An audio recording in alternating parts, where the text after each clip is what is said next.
Chapter 1046. These were all planned by Yun Jian herself, but since Snake, Lizard came over, she only needed to inform Snake. Lizard and Snake. Lizard would take care of it. This way, Yun Jian could free up a lot of time to deal with other matters.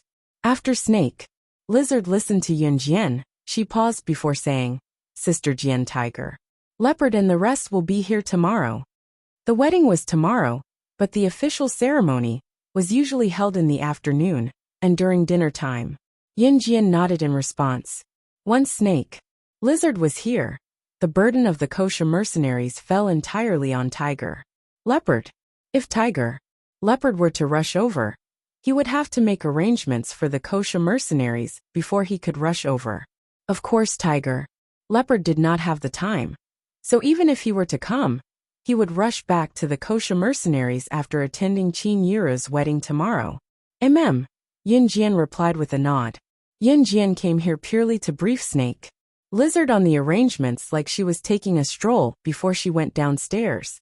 Just as Yun Jian turned around and was about to leave with her hand on the door lock, Snake, Lizard's voice came from behind her again.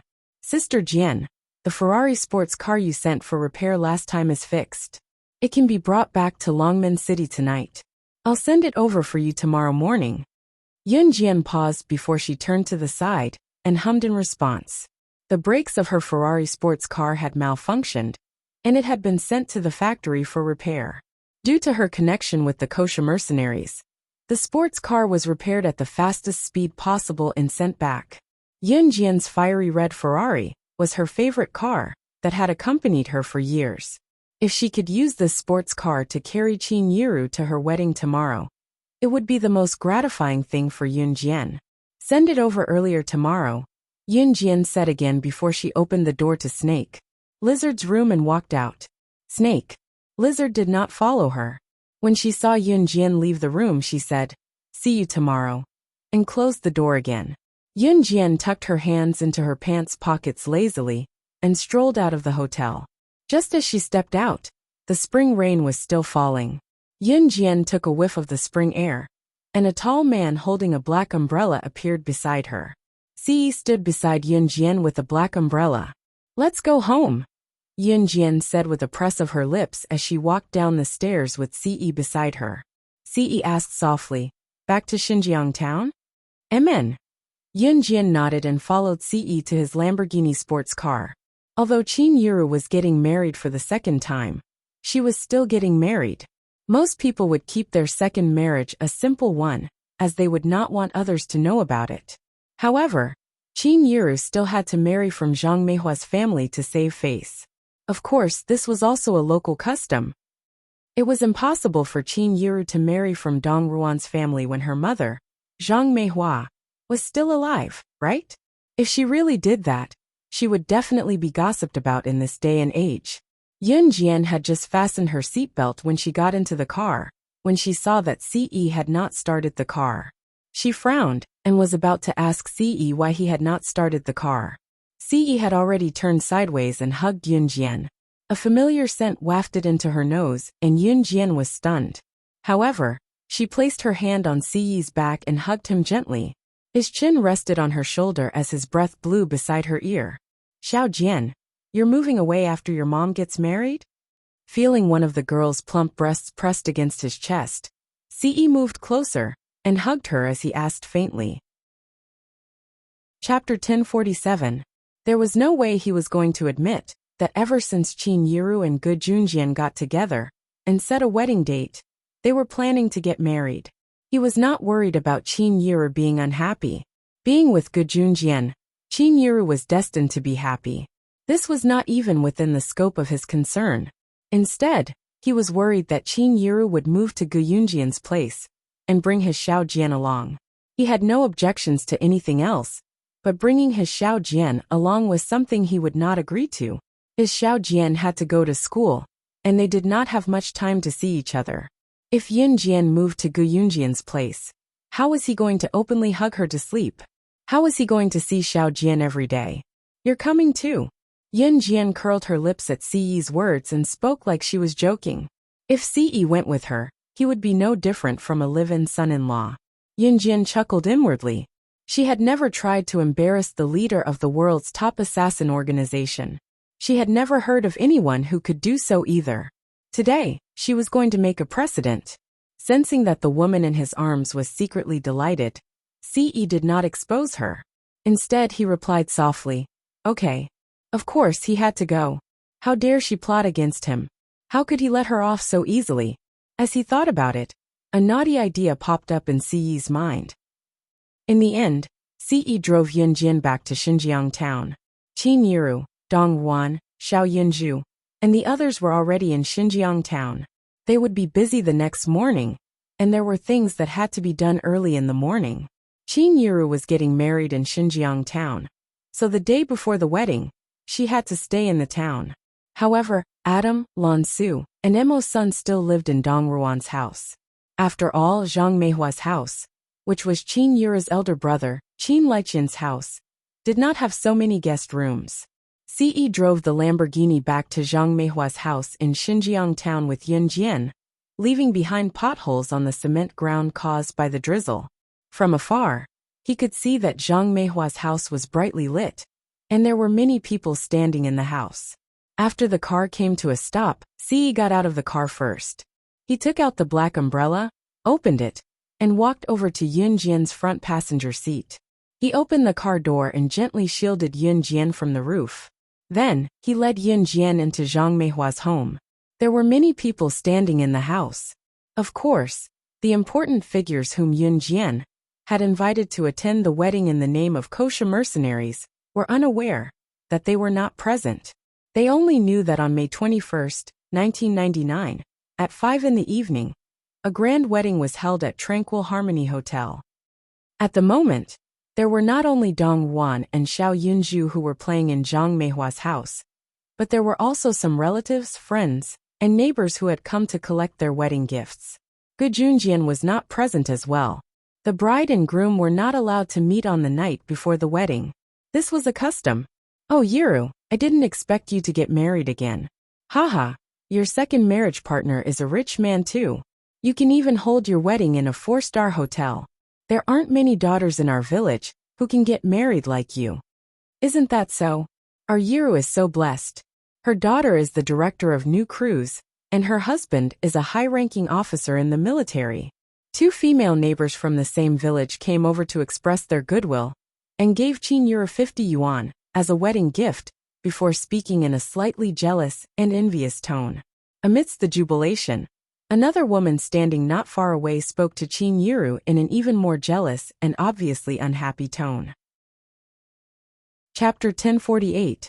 The woman who spoke to Qin Yiru out of kindness, but was actually very jealous, was Yang Xiaochun, a neighbor who lived near Yin Gang's house when Qin Yiru and Yin Gang were still husband and wife. Yang Xiaochun was considered Qin Yiru's neighbor, but they did not keep in touch after that.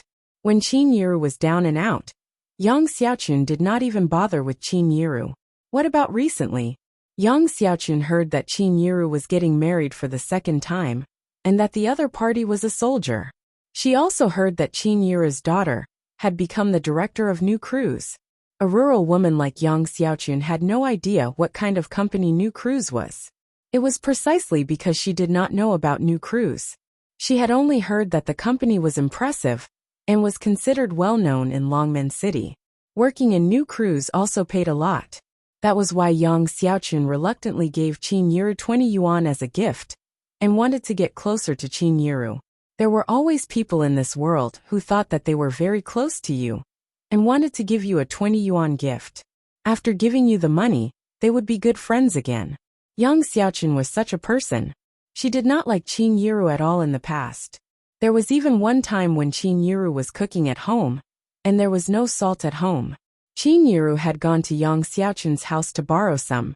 Yang Xiaochun clearly had salt at home, but she was stingy, thinking that Qin Yiru would not return the salt she borrowed in the future. So she lied and said that there was no salt at home.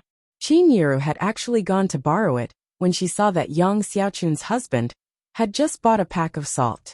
It was just that Qin Yiru was too embarrassed to ask for it when Yang Xiaochun refused to give it to her.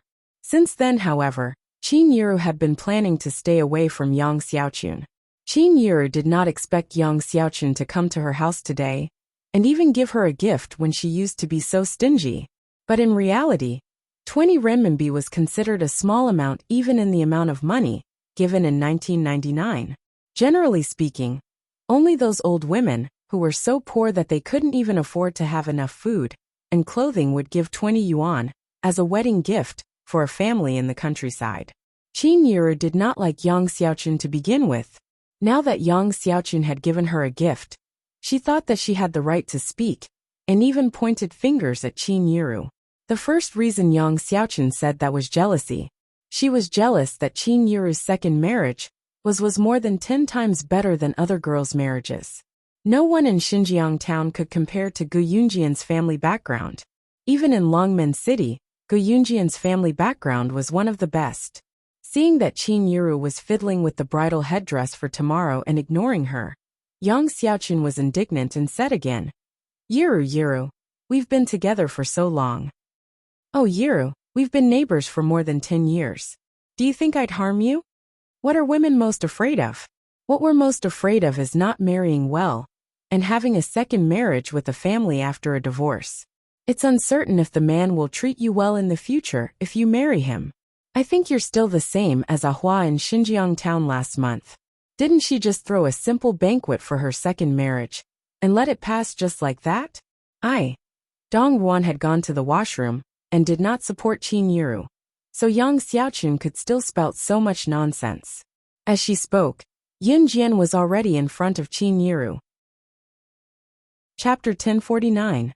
Yun Jian's words hinted that Yang Xiaochun was just an outsider. What right did she have to criticize her family's affairs? There were plenty of gossipy women like Yang Xiaochun in the countryside. In the city, there were more people who wrapped themselves up like noble women and thought they were high and mighty like Hua Yin. In the past, the majority of the villagers were uncultured. Therefore, they would say one thing in front of others, but when they turned a corner, they would stand behind others and point at them. This was a major phenomenon in the villages, and it was also one of the characteristics of the villages. Yang Xiaochun was just an ordinary rural woman. She felt that it was quite normal for her to criticize other people's family matters. However, when Yang Xiaochun heard Yun Jian's words, it sounded like Yun Jian was implying that she was meddling in other people's business. So Yang Xiaochun was displeased. You're Yiru's daughter Yun Jian, aren't you? Who am I? I've been your mother's neighbor for at least a decade. I heard that you're the director of new crews. You're so young, you must be something. But I've been there. Your mother is getting married for the second time, and her second marriage is even grander than an innocent maiden's. This has never happened in Longmen City. I'm doing this for your mother's sake. You'll understand in the future that I'm doing this for your family's sake. Yang Xiaochun was extremely displeased by Yun Jian's words, but she held it in considering that Yun Jian was the director of new crews and was said to have some status. Besides, you can't spend money like this even if you're rich. Unless you can have a wedding that can't be held in Longmen City. If you spend this money, it'll be your mother's second marriage. Who knows what people will say about it? When Yang Xiaochun saw that Yun Jian did not say anything, she thought that she had convinced Yun Jian. Feeling that what she said made more sense, Yang Xiaochun spoke with more vigor. Everyone was like that. Qin Yiru was getting married for the second time. If her wedding was unrivaled in Longmen City, the news would spread in the future. Qin Yiru's second marriage would be said to be a stroke of good fortune, because this was a height that others couldn't reach, even if they were jealous. But tomorrow's wedding was just a meal at a 4-star hotel. Although it was a big deal, a lot of people would be jealous. Some people even felt that Qin Yiru's family had only made a little money, and they were already proud of it. These two concepts were completely different. Of course, Yang Xiaochun did not say this out of consideration for Qin Yiru. She was just jealous. She was jealous that Qin Yiru could find such a good man in her second marriage. If she really saw Qin Yiru get married tomorrow, she would definitely feel very uncomfortable in her heart. Moreover, Yang Xiaochun had said, unless you guys can arrange a wedding that no one in Longmen City can do. Yang Xiaochun was not the only one who did not believe that Qin Yiru could arrange such a wedding. Everyone present, including Qin Yiru herself, did not believe that it could be done. You don't have to worry about what others say. I really believe that you're thinking for my family now that you can leave this place. Yun Jian stood in front of Ce, looking at Yang Xiaochun with her arms crossed and a slight scorn in her eyes. Everyone present could clearly hear the intention of sending them off between the lines. You!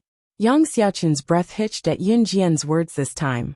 She pointed at Yun Jian in exasperation and could not hold herself back from shouting. I'm thinking for your family. You actually. Great. Chapter 1050. With that, Yang Xiaochun stormed off in a huff. Just as she stepped out of Zhang Meihua's house, Yang Xiaochun muttered inwardly, I must pay back with interest when I go to a 4-star hotel for dinner tomorrow. Oh right, she would have to bring her husband and child along when the time came. Moreover, she had only paid 20 yuan as a share. It was definitely worth it for the 3 of them to dine in a 4-star hotel. After Yang Xiaochun left, there were a few women standing by the side. Although they were a little envious of Qin Yiru for marrying so well in her second marriage, it was only in their hearts. Their expressions and words were still blessings. Yiru, we don't like Yang Xiaochun in the first place. Don't stoop to her level. One of the women told Qin Yiru. As the woman spoke, she turned to Yun Jian, her gaze brimming with charm. Yiru is her daughter. Don't hold it against someone like that. It's not worth it if you hurt yourself for someone like that. As it turned out, after Yang Xiaochun left, the atmosphere took a turn for the better. Hey Yiru, is this your son-in-law? He's so handsome. I've never seen such a handsome young man in my life. As they chatted, the women shifted the topic to Yun Jian and Ce. The woman who knew how to charm just now was looking at Ce and fawning over Qin Yiru. Everything else aside, the woman was sincere in praising Ce's good looks. Qin Yiru was delighted to hear the woman's words. Since Ce and her daughter were already acting like this, Qin Yiru wanted to agree as well. However, Ce beat her to it and told the woman, Xiao Jian is mine. Ce's reply was swift, as if he was afraid that others would not know that Yun Jian was his.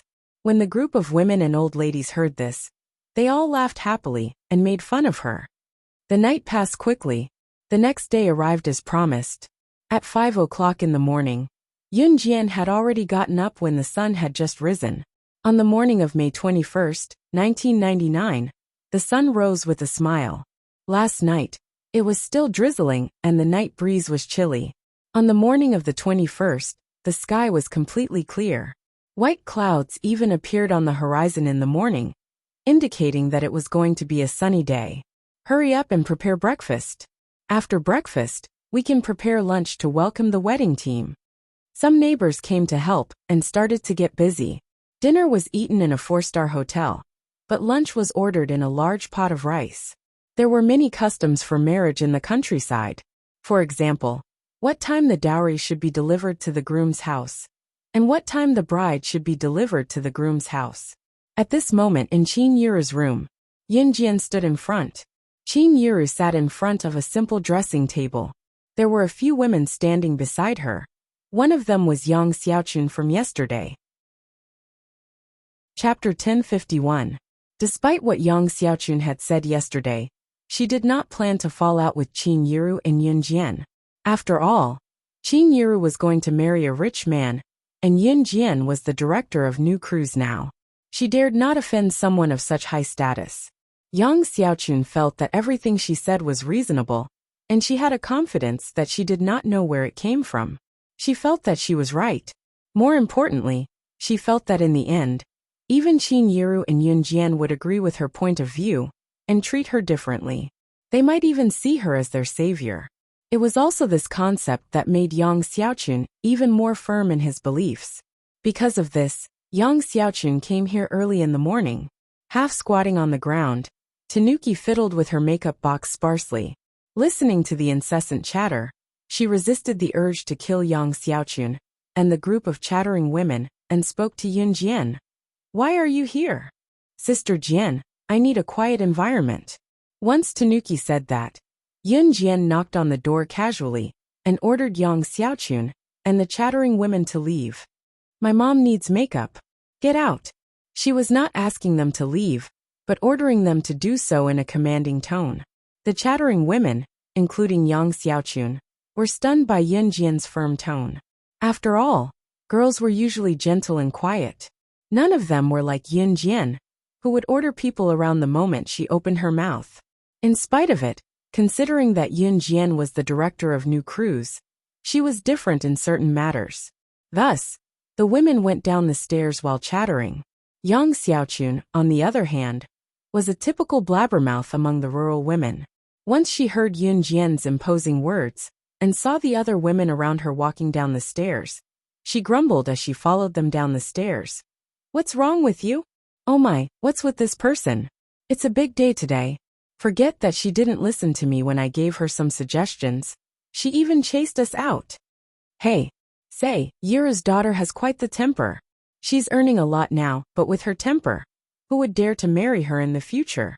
Yang Xiaochun had left in a huff yesterday, so she did not hear Ce saying that Xiao Jian was mine. The women around her glanced at Yang Xiaochun from the corner of their eyes, but did not respond to her. Inside the room, Qin Yiru, who was already dressed in her wedding gown, sat in front of the dressing table. Yun Jian told Tanuki before closing the door and going downstairs. Downstairs was already bustling with activity. Zhang Meihua wanted to please Yun Jian now, so she hired many old women to help with the wedding. Most of the people downstairs who came to help had already started eating breakfast. After breakfast, they busied themselves with lunch and sent the dowry to the groom's house first, after the bridal escort team came over for lunch. Then, they set a time to send the bride to the groom's house at 3:30 p.m. After the lively ceremony was over, they would send the bride, groom, and bride's relatives to Clear Rhythm Hotel at 4:30 p.m. for the wedding ceremony that night. This was the process of a village wedding in a big hotel. After breakfast, Yang Xiaochun sat on a stool to help peel potatoes. As she did so, she complained to the crowd around her. "I say, Yura's daughter, the makeup artist she found for her is too young. What kind of makeup can a makeup artist like her do?" Yun Jian was standing not too far away. Just as Yang Xiaochun said that, someone pointed at the staircase noisily. "The bride is coming down." Yang Xiaochun looked over in disdain, and happened to see Qin Yiru coming down the stairs. Chapter 1052. Qin Yiru was already in her 40s. She had spent her entire life worrying about Yun Jian and Yun Yi. In the first half of her life, she had to support the Yun family.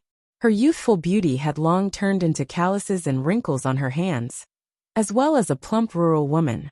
However, ever since she divorced Yun Gang and escaped from the huge fire pit that was the Yun family, Qin Yiru had completely changed.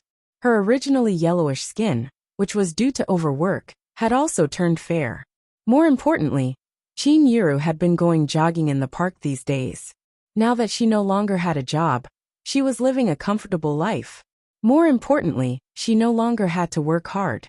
When a person's body and mind were comfortable, their weight would naturally decrease. Qin Yiru's current weight and appearance were both quite good.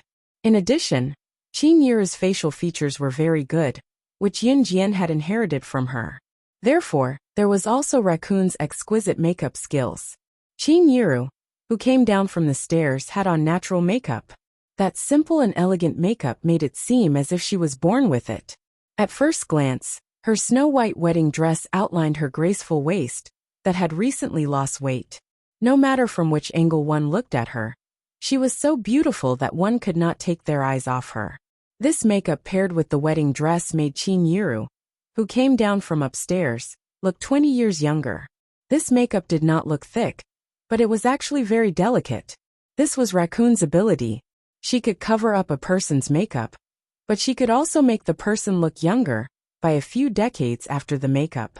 Raccoon could even disguise a person as another person. With just this bit of makeup, it was not difficult for her at all. However, after Qin Yiru put on the makeup, she did not look old at all, even when she stood next to Yun Jian. Therefore, when the people downstairs saw Qin Yiru, they all shouted in surprise. At this moment, Yang Xiaochun, who had been complaining to the people around her about how good Qin Yiru's makeup could be, stood there in a daze. On the other end, Qin Yiru slowly held onto the railing of the staircase and lifted the hem of her white wedding dress as she walked down. She was all smiles, but just by looking at her face, she really looked like a young lady in her 20s. It was no exaggeration to say that this makeup made Qin Yiru look 20 years younger. Oh my god. Was this really Yiru? This was simply 20 years younger. The group of gossipy women who were standing there were all dumbfounded. They stood there in a daze, not knowing what to do. It wasn't that they were ignorant, but the impact of this makeup was too great. There wasn't a single person present who wasn't shocked. Among them, the one with the worst expression was Yang Xiaochun, because before this, she had been criticizing Raccoon's makeup skills. What about now? Qin Yiru's makeup was probably second to none in the entire Longmen City, Zhe province, or even the entire country, who was as skilled as Raccoon. It was then that Yin Jian walked to Qin Yiru. She carefully helped Qin Yiru's hand up and pulled Qin Yiru downstairs. "Mom, I'll get breakfast for you. Take a seat first." Yin Jian had already pulled Qin Yiru to the dining table. Just as they reached the table, a young man from the same village, who came to help, suddenly rushed in. The young man ran in panting. Before he could finish his breath, he pointed in the direction of the door and shouted in horror. "The door! The entire road from the door to the groom's house is covered with a red carpet. From the beginning to the end. Who did this? What?" Everyone present was dumbfounded when they heard the young man's words. When ordinary families got married, the most they would do was to lay out a red carpet in the church. While red carpets were not the most expensive, it was still a huge expense to lay out more. In the end, the entire road from the door to the groom's house was covered with a red carpet. The groom's house was in Longmen City. It was a long distance from Xinjiang town. Everyone present was so scared that their faces froze. Chapter 1053. The group's attention was drawn to the melodious female voice, only to see Yin Jian with her arms crossed in front of her with a smirk, looking at everyone in front of her openly. When they saw that the melodious voice came from Yin Jian, everyone was shocked and terrified. When they snapped out of it, they suppressed their fear on the surface, but their hearts were in turmoil. What did the young man say? He said that it would start from Zhang Meihua's house, which was Xinjiang town, and end at Gu Yunjian's house in Longmen City. The distance should be at least 30 to 40 kilometers. 30 to 40 kilometers. 1 kilometer was 1,000 meters. A distance of 30 to 40 kilometers was covered with red carpets. How many red carpets would be used to pave the entire road? Just how much RMB would it take to achieve such a feat? It was unheard of in the entire Longmen City, Zhe province, or even the entire country. Especially in 1999, it was already considered respectable if people could afford 2 wedding cars in this era, especially if they were from a common brand. It was grand enough. As for laying out a red carpet that was 3 to 4 kilometers from the bride's house to the groom's house, those present had never heard of it. Even if they had thought of it, they would not dare to imagine it. How much would it cost? How much manpower would it take? Everyone present, including the gossipy women, Yang Xiaochun, Zhang Meihua, Qin Liqian's family, and many others who came to help, stared at the scene unfolding before them with widened eyes. Yin Jian took 2 steps toward the young man who had barged in with a roar just now. She wore a bright smile with a slight curl of her lips. Her face without any makeup was delicate and beautiful. Yin Jian pressed her lips together and said faintly, "Don't make a fuss. I got someone to pave it." Yang Xiaochun paled even more after Yin Jian spoke. Yang Xiaochun did not expect Yin Jian to be so rich. Was her new cruise really that profitable? Yang Xiaochun did not know that New Cruise was a company that sold cars. She merely thought that Yin Jian had started a small company. Yang Xiaochun's face was pale. She was jealous that Yin Jian could take out so much money. Therefore, as soon as Yin Jian finished speaking, Yang Xiaochun immediately said, How much will this cost? Even the rich don't have such extravagance." At this moment, the entire place was silent. Obviously, everyone was shocked by what Yin Jian had done. Even Qin Yiru was dumbfounded.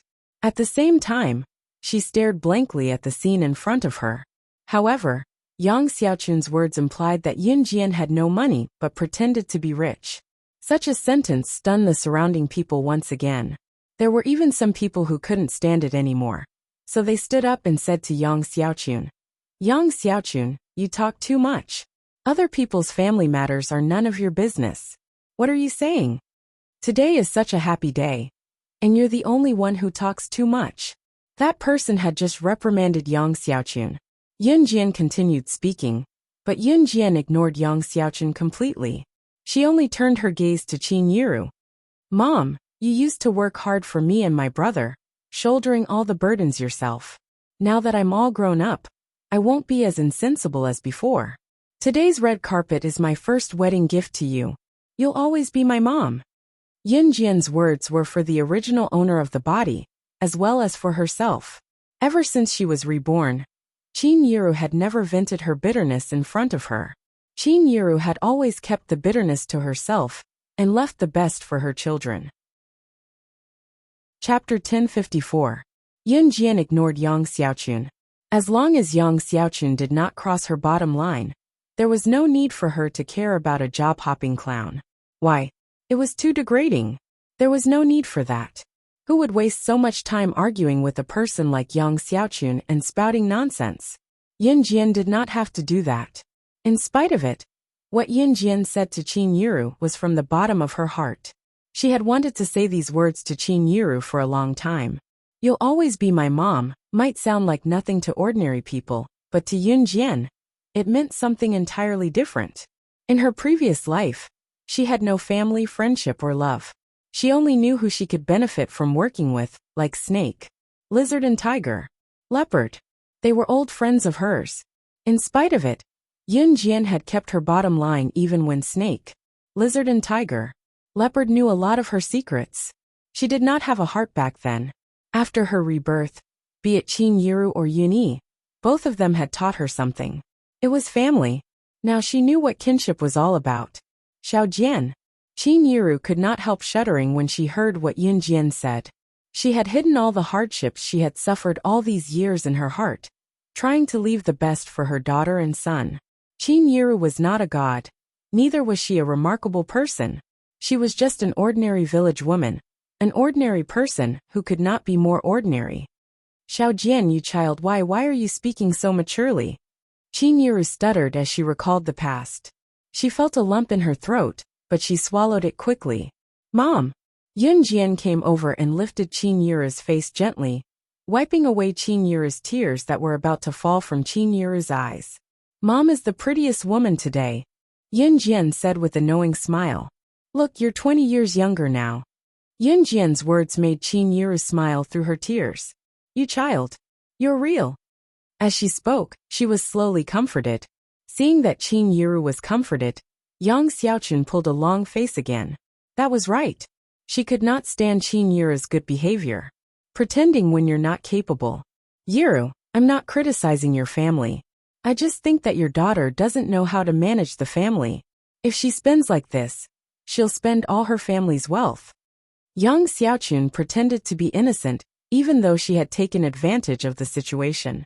She had said that Yun Jian liked rich people who pretended to be rich, but she still pretended that she was thinking for Qin Yiru's family. There were many people like her in real life. However, just as Yang Xiaochun finished speaking, someone outside the door let a few people into the house. They're here. The loading team from the groom's house is here." Someone called out, and brought a few tall and burly men into the house. The loading team here referred to the team that drove the truck to load the bride's dowry to the groom's house. It was not the same as the wedding car that drove the bride to the groom's house. The bridal team is here too.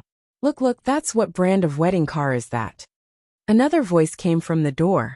Yun Jian raised a brow. Just as she thought of that, the person standing at the door exclaimed, 2? 3? No, 4? 5, 6? 18? 18 wedding cars? I'm not seeing things, am I? The car at the front, if I'm not mistaken, is it a Rolls-Royce? Chapter 1055. Those standing at the door were burly men who had come to help. These men who Gu Junjian had sent to pack the dowry were brothers from the military. They had already entered the house. The men who were discussing outside the house were from the same village, who had come to help. These men liked to read the newspaper, while smoking a cigarette, after they were done with work. They did not have any outstanding talents, but they read a lot of newspapers. Sometimes they could even see various branded cars printed in the newspaper. As for cars like Rolls-Royce and supercars, these men had seen them in the newspapers, but they had never seen a real car. Therefore, they did not recognize it at first glance. 1999. What era was this? It was an era where the economy was still developing. It was an era where some people could only send the bride to the groom's house with motorcycles. When rich people got married, they would hire 2 wedding cars, especially small cars like Volkswagen and Santana, which were affordable. However, there were very few people who could afford such cars in 1999. Those who were poor would either drive motorcycles or tractors to send the bride to her wedding. This was not too bad. Those who were really poor could not even afford motorcycles and tractors, so they registered a marriage certificate. Since they could not afford a banquet, they would drag it on until their children grew up and saved enough money before holding a banquet. Therefore, there were 18 wedding cars with a Rolls-Royce at the front and a string of supercars at the back. The men who had come to help at the door were so shocked that they dropped their cigarettes to the floor. 18 wedding cars. This was shocking. 18 wedding cars. Other than the Rolls-Royce at the front, there were 17 supercars at the back. Such a lineup in 1999 would not be as simple as being surprised and impressed by the other party's wealth. This was going to scare the hell out of people. The men who were talking at the door were so shocked that their hearts were about to stop breathing. Yun Jian and the others who were standing in the house heard the commotion outside. Xiao Jian, this is? What's this? Qin Yiru tugged at Yun Jian's hand.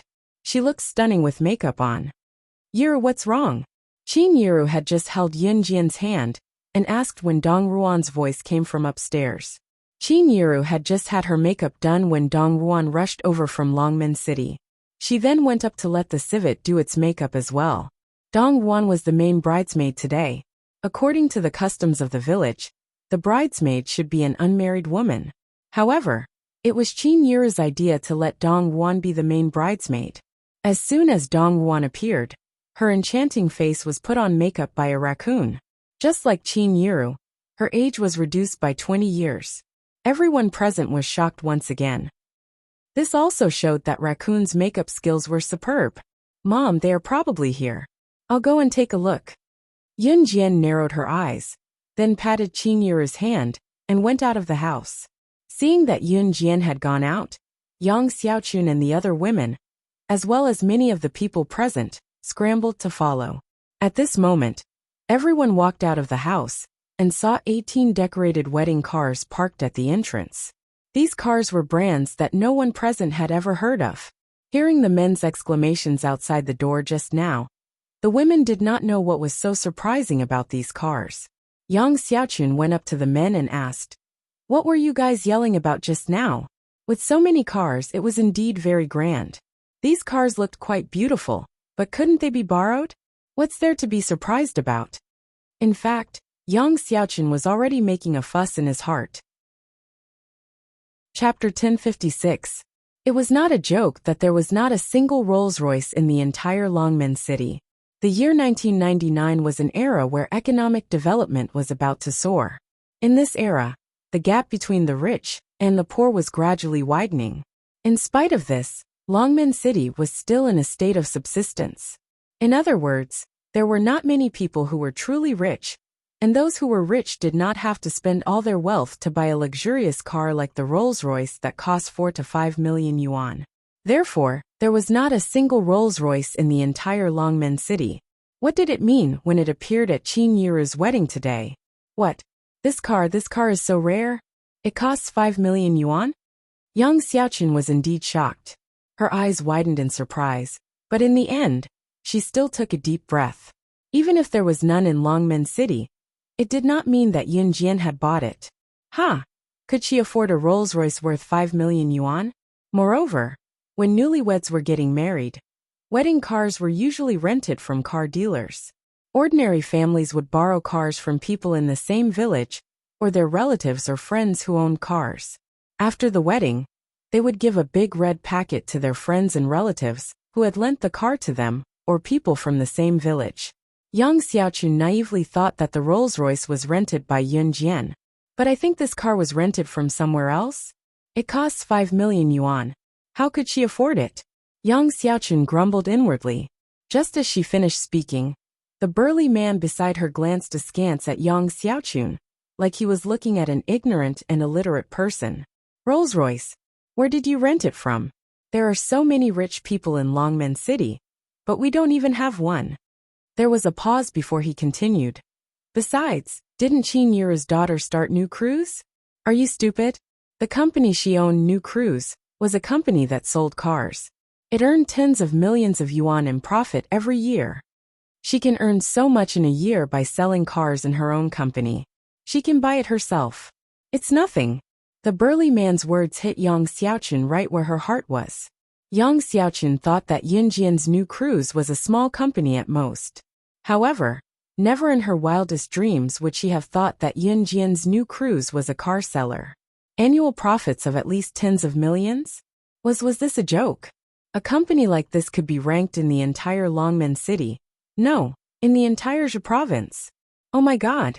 Why did she talk to Yun Jian like that before? Yang Xiaochun was filled with regret. Just as Yang Xiaochun was filled with regret, Ce got out of the black Lamborghini sports car. His tall and handsome figure attracted the attention of countless girls and women. However, his eyes were fixed on Yun Jian the whole time as he walked towards her. After Ce got out of the car, 4 figures got out of the Rolls-Royce, and the other 3 limited edition sports cars. The 4 of them were so handsome that they could make anyone cry. All the men present deeply doubted their own appearance. These 4 people were the 4 leaders of Anhun. Adam Emo-sun Shuang Linwei. Today, the 4 leaders of Anhun were escorting Qin Yuru to the groom's house, Gu Yunjian's house. There had never been such a grand procession since ancient times. Ce had already come to Yun Jian, under everyone's watchful eyes. Just as everyone thought that Ce would show off his sports car in front of everyone like many young lads of his age, Ce stood before Ce. Ce went to stand in front of Yun Jian, and slowly held her hand. In front of everyone, he spoke in his rich male voice. I'm sorry, but I'm sorry. Chapter 1057. Ce was different from the usual guys. If he were a normal guy, he would probably be standing in front of the crowd to show off these 18 luxury cars proudly. His bragging would probably reach the heavens. Any youth in their adolescence, or in their 20s would have a competitive mentality. Some young guys would even think that they had hit the jackpot and flaunt their prowess in front of the older generation, as if they were part of the new generation's fashion trend. The more handsome a person was, the more pretentious they were. Ce, however, was the complete opposite. There were so many sports cars parked behind him, and he was the one who drove them here. But he had no intention of showing off. Instead, he went to Yun Jian and spoke with such sincerity that it stirred her heart. There wasn't the slightest bit of sweet talk in these words, but it was enough to let everyone present feel his heart. His feelings for Yun Jian. Yun Jian's hand was gently held by Ce, and her heart fluttered when she heard his words. Yun Jian did not act pretentiously in front of everyone. Looking at Ce, she finally nodded in agreement. It was undeniable that Yun Jian was tempted. Good. Haha. Adam, who was here to spoil the mood, suddenly clapped his hands and cheered at this crucial moment. However, before Adam could finish his words, Emo-sun, who was beside him, raised his hand and knocked on his head. The corners of Adam's lips twitched before he shut his mouth. Adam had fully recovered from his injuries, and Lan Su did not need to support him anymore. Adam clapped his hands because he was excited just now. Their young master was planning to marry a young mistress. This was great. And Hun Group had a successor. However, Adam had no idea how much he had spoiled the mood with his action just now. Emo-sun could not be blamed for giving Adam a head-on blow. No one saw how pale Yang Xiaochun's face was at this moment. She had thought that Yun Jian was just the boss of a small company. After all, it was already an impressive feat for an underage girl to be the boss of a small company in this day and age. If Yun Jian was only the boss of a small company, she could only stand out among her peers, and could not compare to the big bosses of Longmen City. However, she had just found out that Yun Jian's company was actually one of the top companies in Zhe province. More importantly, the Rolls-Royce that cost 5 million was actually Yun Jian's. Most importantly, at this moment, there was such an outstanding man who used a method that all women in the world would be envious of to confess to her in front of everyone. Yang Xiaochun also admitted that he was jealous. The bride is out. The bride is coming out. Just as Yang Xiaochun was clenching his fists in jealousy, someone shouted excitedly. Qin Yiru heard the noise outside, so she just came out to take a look. After all, it was not time to send the bride off yet. It was still morning, and the dowry had yet to be packed and sent to the groom's house. The time to send the bride off was later than when the dowry was packed and sent to the groom's house. It was currently set to be 3:30 p.m. What's wrong, Xiaojian? Qin Yiru had just come out with Dong Ruan when she widened her eyes at the rows of super sports cars in front of her. Other than the first one, the rest are rented. Yiru, your daughter's really capable. Yang Xiaochun said sourly to the girl, indignant again. Chapter 1058. Out of the 18 wedding cars, one was a Rolls-Royce while the other 17 were supercars. All 18 of them were Yun Jian's dowry to Qin Yiru. This was the dowry that this girl who was not even 18 had given to her mother. Everyone present was stunned. At this moment, it was as if a huge wave had struck their hearts, and they were filled with terror.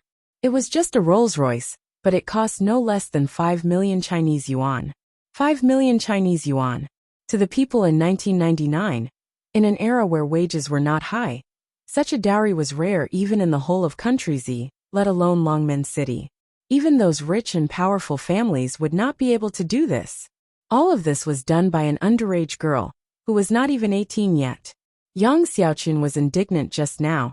That was why she had told Qin Yiru in such a tone that other than the first Rolls-Royce being Yun Jian's, the rest were rented. In spite of it, Yang Xiaochun had no idea how she had gotten her hands on the Rolls-Royce and the other supercars. It was just her jealousy that made her say what she did just now. Yun Jian's words came after she had spoken. This feeling was as if her mask had been pierced right in front of her face, making Yang Xiaochun lose all face in front of the crowd. As a result, Yang Xiaochun's complexion instantly paled. Her complexion was terrifyingly pale. What? Xiaojian, what are you talking about? These cars. Qin Yiru was from a village after all. Although she had gradually accepted the fact that Yun Jian was New Cruise's director, the scene before her still frightened her. Mom, these are just a part of it. Yun Jian moved her hand away from Si Yi's and placed it gently on Qin Yiru's shoulder, before looking at Qin Yiru and telling her seriously. She paused and added, "You don't have to care about the rest. You just need to know that you're the most beautiful bride in the world today." Yun Jian knew what Qin Yiru was going to say. There were so many luxury cars and supercars. Qin Yiru must be worried that Yun Jian had used New Cruise's funds, and that Yun Jian would put New Cruise in a dilemma just to make herself look good. Mothers would always think about their children's future, but sometimes children couldn't think about their own mothers. In spite of it, when Qin Yiru saw her daughter being so considerate of her, she was instantly embraced by the love of kinship. She was truly comforted. Ah, why are there 2 wedding cars coming from that direction? These cars, what brand are they? Why haven't I seen them before? Someone suddenly pointed into the distance and asked. Everyone's gaze turned to the direction the person was pointing at. 2 sports cars that were even more luxurious than the supercars were slowly making their way over from the corner. Mom, there are a total of 20 wedding cars today. Of the 2 cars behind, the red one is mine. Chapter 1059. These burly men were all from the countryside, but they had seen many reports about famous cars in the newspapers. Men usually loved toys like toy guns and racing cars when they were young, and they loved sports cars when they grew up. Therefore, when the burly men saw the Ferrari and Lamborghini limited edition sports cars slowly driving in, they were so scared that their eyeballs almost popped out. Yun Jian and Si Yi's cars did not make an appearance earlier, because the previous 18 cars were Yun Jian's dowry for her mother, Qin Yiru. As for the two limited edition sports cars that came later, they belonged to Yun Jian and Ce. Yun Jian had been planning this for a long time. She planned to send Qin Yiru off to her wedding with her beloved cars that had been with her for 2 lifetimes in a grand manner. The few big men knew that the Ferrari and Lamborghini were expensive, but some of the women around them didn't know at all. From the outside, these 2 sports cars were indeed much better looking than the previous 18 cars. However, what was a limited edition flagship? They did not understand. Hey, what do you mean by a limited edition flagship? What's this about only being sold in the world? Yang Xiaochun went to one of the men to ask since she did not understand. She had taken too many blows, but she did not believe that Yun Jian could give her another round of blows. Yang Xiaochun was only a village woman. She did not know much, and had probably only been to Longmen City once or twice in her life. The number of times she had been there could not be more than that on one hand. In addition, she had stayed in Xinjiang town for so long, and had nowhere to ask. How could she possibly know what a limited edition flagship was? Oh my, you don't even know what a limited edition is. The man glanced at Yang Xiaochun, like she was a country bumpkin and said. He paused again before he began to explain slowly. A limited edition product. The manufacturer only sells a few of the same product. Look at that Ferrari sports car. There are only 3 of them in the world. And that Lamborghini, there's only 1 in the world. How can a car like this not be expensive? It's priceless. You can't buy it even if you have money. Only those with power and influence can get it. When the burly man said this, his expression was already quite excited. However, the man's excited expression only made Yang Xiaochun's face turn paler and paler. What do you mean there are only 3 in the world? Only 1? Isn't this a priceless treasure? Moreover, only people with power and influence could buy it. Some people couldn't even get such a limited edition item, even if they had the money. When Yang Xiaochun heard the burly man's words, he almost fainted from fright. Amidst the hubbub around them, Yun Jian carefully held Qin Yiru's hand and walked into the house. As for Yun Jian's request, Qin Yiru naturally agreed. Xinjiang town, Yun Gang's house. What kind of sin have I committed? Gamble, all you know is to gamble. You. Lu Lanhua pointed at Yun Gang, who had just returned from the casino, and was once again in debt. She was so angry that blood almost rushed to her head. Ever since Yun Gang divorced Qin Yiru, he had been completely dispirited. Last time, he was caught by the casino, and was threatened to cripple him if he didn't return the money. He even implicated Yun Zheng. Later, it was Yun Jian who stepped in to protect Yun Zheng, and left Yun Gang to his own devices. Yun Gang was lucky enough to escape, but he gambled again. This time, Lu Lanhua was so angry that she almost vomited blood. As the original owner's grandmother, Lu Lanhua often scolded Qin Yiru, saying what was wrong with a man cheating, and what was wrong with a man gambling. Chapter 1060. Yun Gang sat on the ground dispiritedly. There were countless beer bottles around him. He knew that today was his ex-wife Qin Yiru's wedding. He had heard that today was his ex-wife's wedding, but he could only sit there indifferently. Actually, when he started gambling and had an affair, he felt that he had let Qin Yiru down. However, as a man who cheated on his wife for a long time, he naturally forgot about it. He had feelings for Qin Yiru, but as time passed and he was addicted to gambling, he forgot about it. Now that he thought about it, he still felt that he had let her down. Now that his ex-wife had remarried, he heard that she was a soldier and was very upright. Yun Gang thought that this was good too. He was already useless, so he should be the only one who was useless. They were living well. This was good. Actually, when he signed the divorce papers with Qin Yiru, Yun Gang did not make a fuss. Outsiders thought that Yun Gang was afraid of his father, and had no choice but to sign the papers because of old master Yun Zhong. But in fact, Yun Gang thought it through and did not want to make a fuss. He did not even think about not agreeing to the divorce. You piece of trash. How did I give birth to such a useless son? Lu Lanhua scolded her own son when she was angry. Not only did she scold him, she also picked up a mop and hit Yun Gang. What have I done? Gambling? Who asked you to gamble? Why don't you die outside? Who asked you to gamble? Who asked you to gamble to your heart's content? Every time Lu Lanhua said a word, she hit Yun Gang with the mop. Yun Gang was paralyzed on the ground and did not move. He did not scream or move. This old woman was ruthless. She did not even care about her own son. Why? Because this son was too useless. In the past, Qin Yiru was around. Loan sharks never came to their door. But this time was different. Qin Yiru was gone, and all the heavy responsibilities were put on Lu Lanhua's shoulders. Lu Lanhua finally understood Qin Yiru's pain. But when Lu Lanhua experienced all this, she dealt with it by hitting Yun Gang. Die. Why don't you die? Die. How dare you implicate the family? Do you want to kill me too? Die, die. Don't die at home. Ah.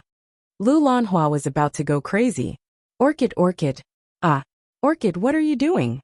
Seeing Lu Lanhua beating and scolding Yun Gang without treating him as a human, Lu Lanhua's only friend, who was about the same age as Lu Lanhua, rushed in from outside. Seeing this scene, she was so frightened that she hurriedly stopped Lu Lanhua from hitting Yun Gang. Seeing that, Lu Lanhua knew that she shouldn't air her dirty linen in public, so she stopped. What's the matter? Lu Lanhua asked quickly. Her expression was solemn, and the wrinkles on her face were clearly visible. Orchid, don't you know? I just saw your ex-daughter-in-law remarry. Her daughter gave your ex-daughter-in-law 18 sports cars. A sports car. I heard that a car costs 5 million yuan. Also, the red carpet from Zhang Meihua's house, all the way to the groom's house, is 30 to 40 kilometers long. Io, how much did that red carpet cost? I think the scale of this wedding is one of the best in the country, let alone Longmen City. No one can compare to it. The old woman was Lu Lanhua's friend. She had seen what Yun Jian had said and done at Zhang Meihua's house just now, so she hurried over to tell Lu Lanhua. What? The mop in Lu Lanhua's hand fell to the floor. She clenched her teeth and spat out a few words before dashing out of the house to Zhang Meihua's house, which was also the wedding venue. Chapter 1061. Yun Jian, who had not appeared in public for 2 years, was taller and more voluptuous than before. Her golden ratio was even more proportionate than before. Now that Yun Jian stood in front of everyone, she gave off a stunning vibe of disbelief that such a beautiful girl existed in this world. It was the innate aura of a king. No one could surpass or replace her. Yun Jian's appearance made Chen Dingling, who was dressed luxuriously and drove a red sedan, look like she was worth nothing in comparison. What Yun Jian said just now meant that she was Mom. While everyone was still in shock, Yun Jian was already standing in front of Qin Yiru, calling out to Qin Yiru with a smile on her red lips. Qin Yiru was scared half to death by Chen Dingling's words just now. Now that she saw that Yun Jian was safe and sound, Qin Yiru's fear was suppressed. Xiao Jian, I thought you. Qin Yiru grabbed Yun Jian. I've indeed been missing for 2 years. Yun Jian interrupted Qin Yiru and said with pursed lips. Hearing Yun Jian's words, Qin Yiru's heart clenched. Her Xiao Jian had really been missing for 2 years?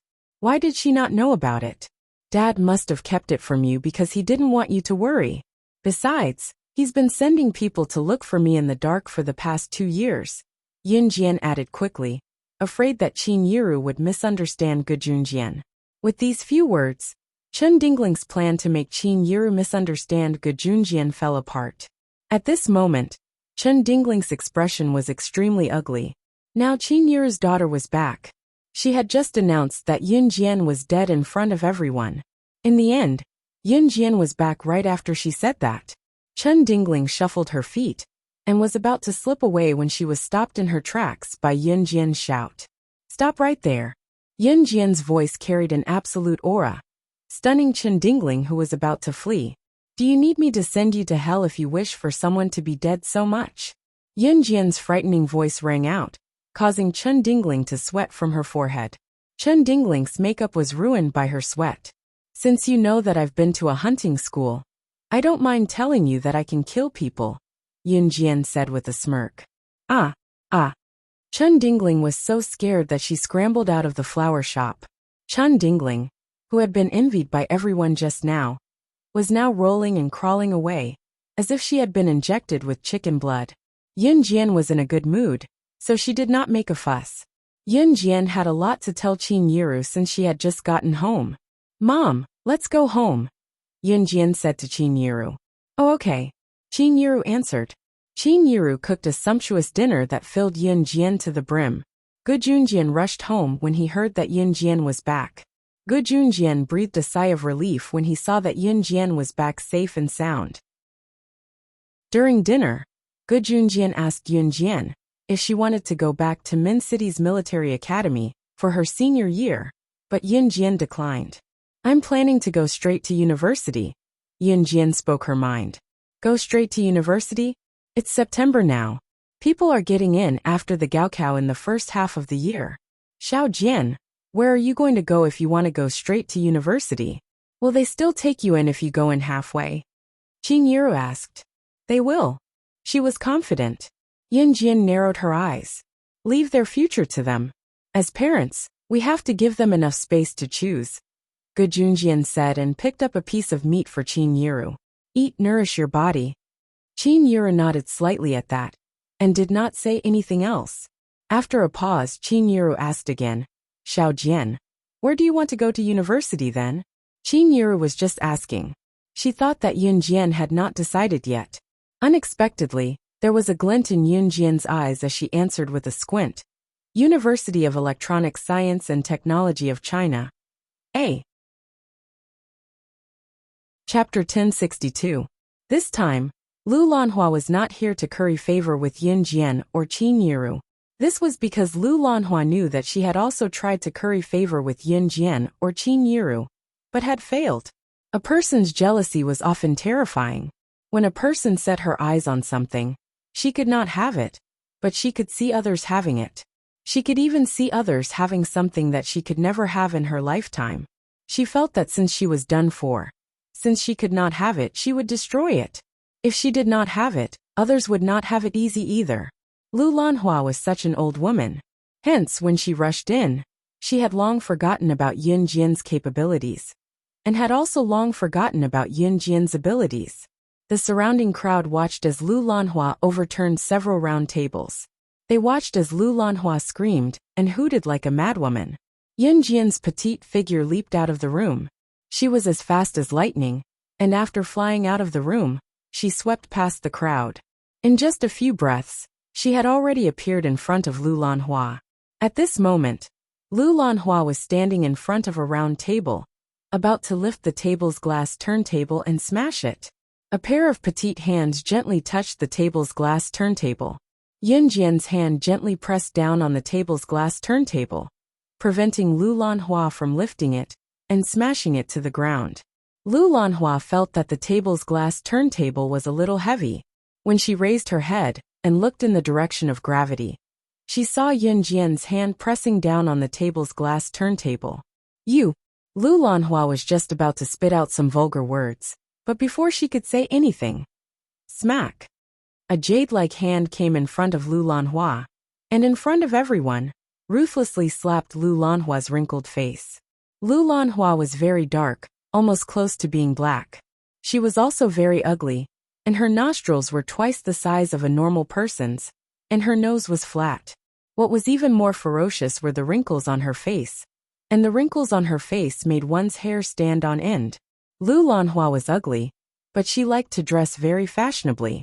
It could be said that she was Xinjiang town's most fashionable old lady who loved to dress up. Lu Lanhua screamed and fell to the ground after being slapped by Yun Jian. In spite of it, Lu Lanhua was famous for being a tomboy in Xinjiang town. She was unusually strong as well, so she scrambled up like a madwoman after she was knocked to the ground, and could not stop herself from yelling crazily. Damn bitch, I'm your grandmother. How dare you lay your hands on your grandmother? You be *tch. I'll kill you. I'll kill you. Lu Lanhua shouted and rushed to the side. She picked up a long bamboo pole and rushed towards Yun Jian. The bamboo pole was in Lu Lanhua's hand and was about to stab Yun Jian. Ce was standing nearby. He resisted the urge to kill Lu Lanhua on the spot and didn't make a move. Today was Qin Yiru's wedding. It was most appropriate for Xiao Jian to handle this herself. Moreover, Xiao Jian had never been soft-hearted when dealing with people like her. As he thought about it, Yun Jian caught the long bamboo pole that Lu Lanhua was about to stab her. She held the end of the pole and wrapped her arm around it to prevent Lu Lanhua from stabbing her. Yun Jian, on the other hand, sprinted to Lu Lanhua. In the blink of an eye, Yun Jian was already in front of Lu Lanhua. She lifted her leg and kicked Lu Lanhua away in front of everyone. She caught the bamboo pole and threw it to the side. Not expecting Yun Jian to be so powerful, Lu Lanhua screamed in fright. "You can't hit me. I'm your grandmother, you." Chapter 1063. The villagers were most particular about auspiciousness. For example, if a person was holding a funeral, getting married, or a child's 1-month-old birthday, they would seek for auspiciousness. Moreover, whether it was a joyous occasion or a funeral, one should not cry or make a fuss. This was the superstition of the older generation. If someone made a fuss, it would be said to be unlucky. For example, during a wedding ceremony, people would think that they were cursing the newlyweds by using words like die die die die every time they opened their mouths. Although the slanderous words of the older generation were scary, even if it was just superstition, it was still a wedding. Who would be happy to hear someone say the word death during their wedding? Lu Lanhua was a village woman. She knew very well that such unlucky words should not be said during such a banquet. However, to Lu Lanhua, she was not having a good time now. Therefore, she did not care whether Qin Yiru would be happy or not. Furthermore, she felt that she was not having a good time. This was all Qin Yiru's fault. It was all Qin Yiru's fault for wanting to divorce her son, Yun Gang, and then pushing all the blame onto her. Therefore, Lu Lanhua had rushed over without a care for her life. Even if she could not destroy Qin Yiru, she definitely could not let Qin Yiru get married in such a grand manner. Unfortunately, Lu Lanhua had forgotten about Yun Jian's existence.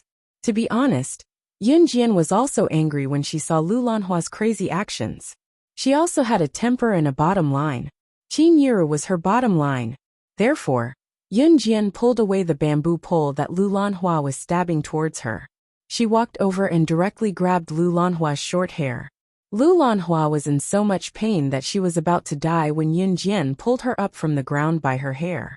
"Ah, wretched girl. Slut. I'll kill you. I'll kill you." Just now, when Yun Jian took advantage of her seniority, Yun Jian still attacked her. Lu Lanhua immediately revealed her true colors. The pain of her scalp being torn apart made Lu Lanhua's face instantly turn pale. She raised her hand and slapped Yun Jian like a madwoman, as if she had a blood feud with Yun Jian. Lu Lanhua's fingernails were very long, and there were even black nail shavings in her fingernails. If Yun Jian's tender skin was scratched by Lu Lanhua, she would definitely bleed on the spot. But how could Yun Jian do as Lu Lanhua wished? Yun Jian grabbed Lu Lanhua's hair and pulled her up from the ground. At this moment, Lu Lanhua stretched out her hand and bared her fangs and brandished her claws to attack her. At this moment, Yun Jian was one step ahead of Lu Lanhua. She raised her leg and kicked Lu Lanhua's abdomen. Bang! Everyone present looked at the scene in front of them in horror. Lifting her leg, she sent Lu Lanhua flying several meters away with a kick. Oh my god! Why is Yiru's daughter so fierce? Someone could not help exclaiming when they saw her. Meanwhile, the surrounding people who were exclaiming saw Yun Jian walking toward Lu Lanhua, who had been flung away. Lu Lanhua's behavior earlier made everyone extremely disgusted. At this moment, no one reached out to save her. They even felt relieved when they saw Lu Lanhua being kicked away by Yun Jian. After all, Lu Lanhua's character in Xinjiang town was exceptionally bad. She even quarreled with someone. At this moment, Yun Jian strolled toward Lu Lanhua. She walked slowly to Lu Lanhua and kicked Lu Lanhua's abdomen before Lu Lanhua rolled and tried to stand up. Then, she bent over slightly and stared straight at Lu Lanhua with her murderous eyes. As she spoke, she even reached out to pat Lu Lanhua's cheek. Chapter 1064. Yun Jian's words were strange, and everyone's ears shuddered when they heard it. Lu Lanhua had a bad reputation in Xinjiang town. Other than the old woman who had complained to Lu Lanhua, there was no one else in town who was close to Lu Lanhua. There had been a few before, but whenever Lu Lanhua came into contact with benefits, Lu Lanhua would turn her back on them. The funniest thing was that whenever Lu Lanhua thought badly of someone or argued with someone, she would rush to that person's house to cause trouble even after a few days. In the end, the entire Xinjiang town disliked her. Moreover, the eyes of the entire town were bright as snow. They were all watching. Every time Qin Yiru argued with Yun Gang, it was obvious that Qin Yiru was in the right. However, Lu Lanhua would rush up to Qin Yiru and hit and scold her. Lu Lanhua did not treat Qin Yiru as a person, even though she was not her biological daughter-in-law. In the end, she insisted that Qin Yiru work herself to death to earn money. Many gossipy women in town knew about Lu Lanhua. Even these gossipy women hated Lu Lanhua. In fact, when Qin Yiru was bullied by Lu Lanhua in the past, these gossipy women would even stand up for her. Therefore, everyone who knew Lu Lanhua's character detested her and disliked this old woman. Therefore, when Yun Jian said those words to Lu Lanhua, the people around them were only slightly stunned. However, they reacted quickly. As for Yun Jian's disrespectful behavior, not only did the people around her not criticize her, a few of them even applauded her.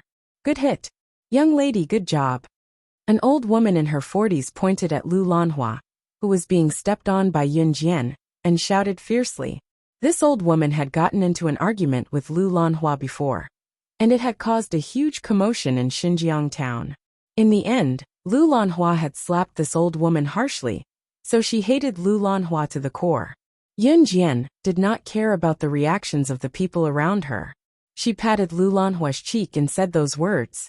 Although Lu Lanhua was afraid, she felt that Yun Jian wouldn't dare to do anything to her, so her tone was vicious. Damn girl. Damn bitch. How dare you treat your own grandmother like this? Ha. You're a bastard. You heartless bastard. Would I have been able to give birth to you without you? Ha. Without me, there would be no you. You've grown up. Now that you've grown up, you're not even paying for your grandmother's pension. Oh heavens! How could there be such an unfilial descendant? Now that you've grown up, you've forgotten your grandmother.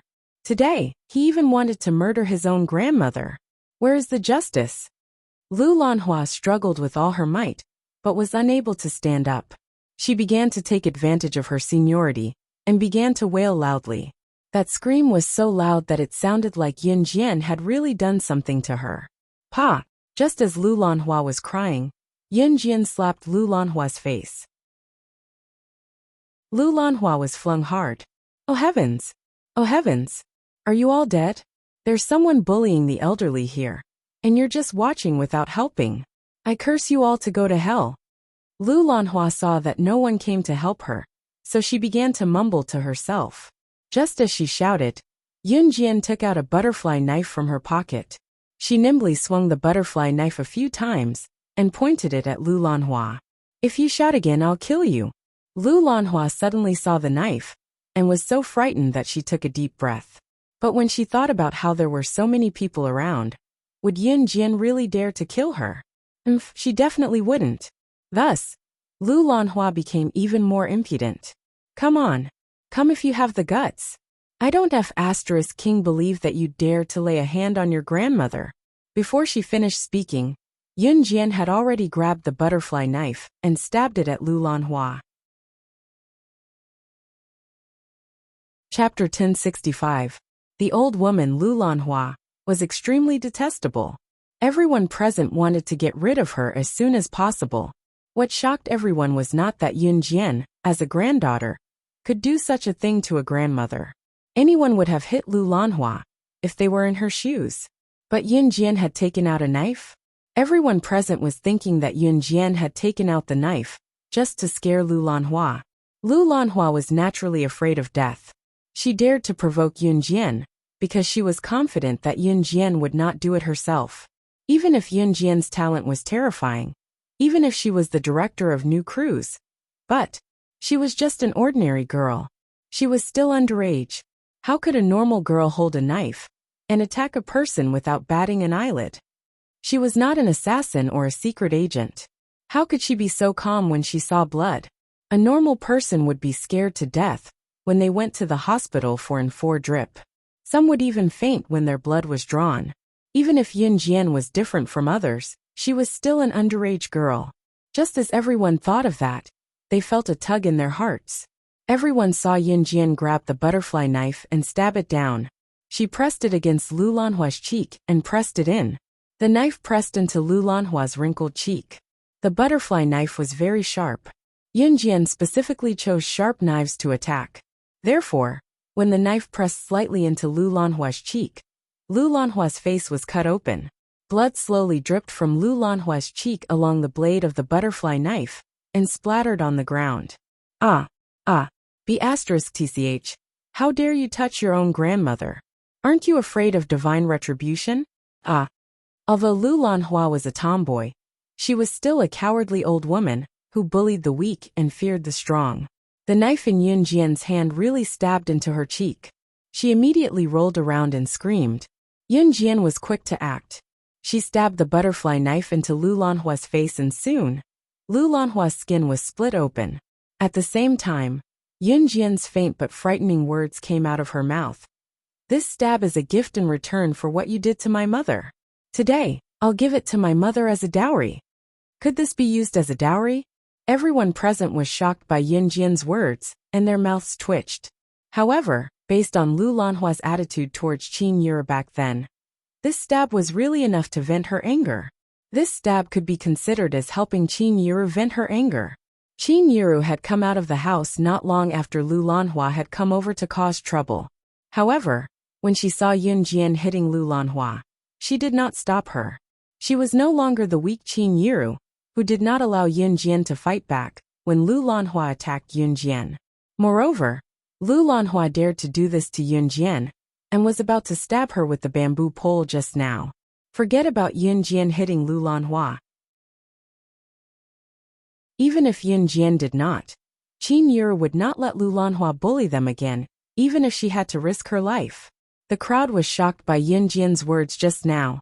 Just as they came back to their senses, they saw Yun Jian giving Lu Lanhua another hard slap with the side of her face, slamming Lu Lanhua, who was jumping up and trying to break free to the floor again.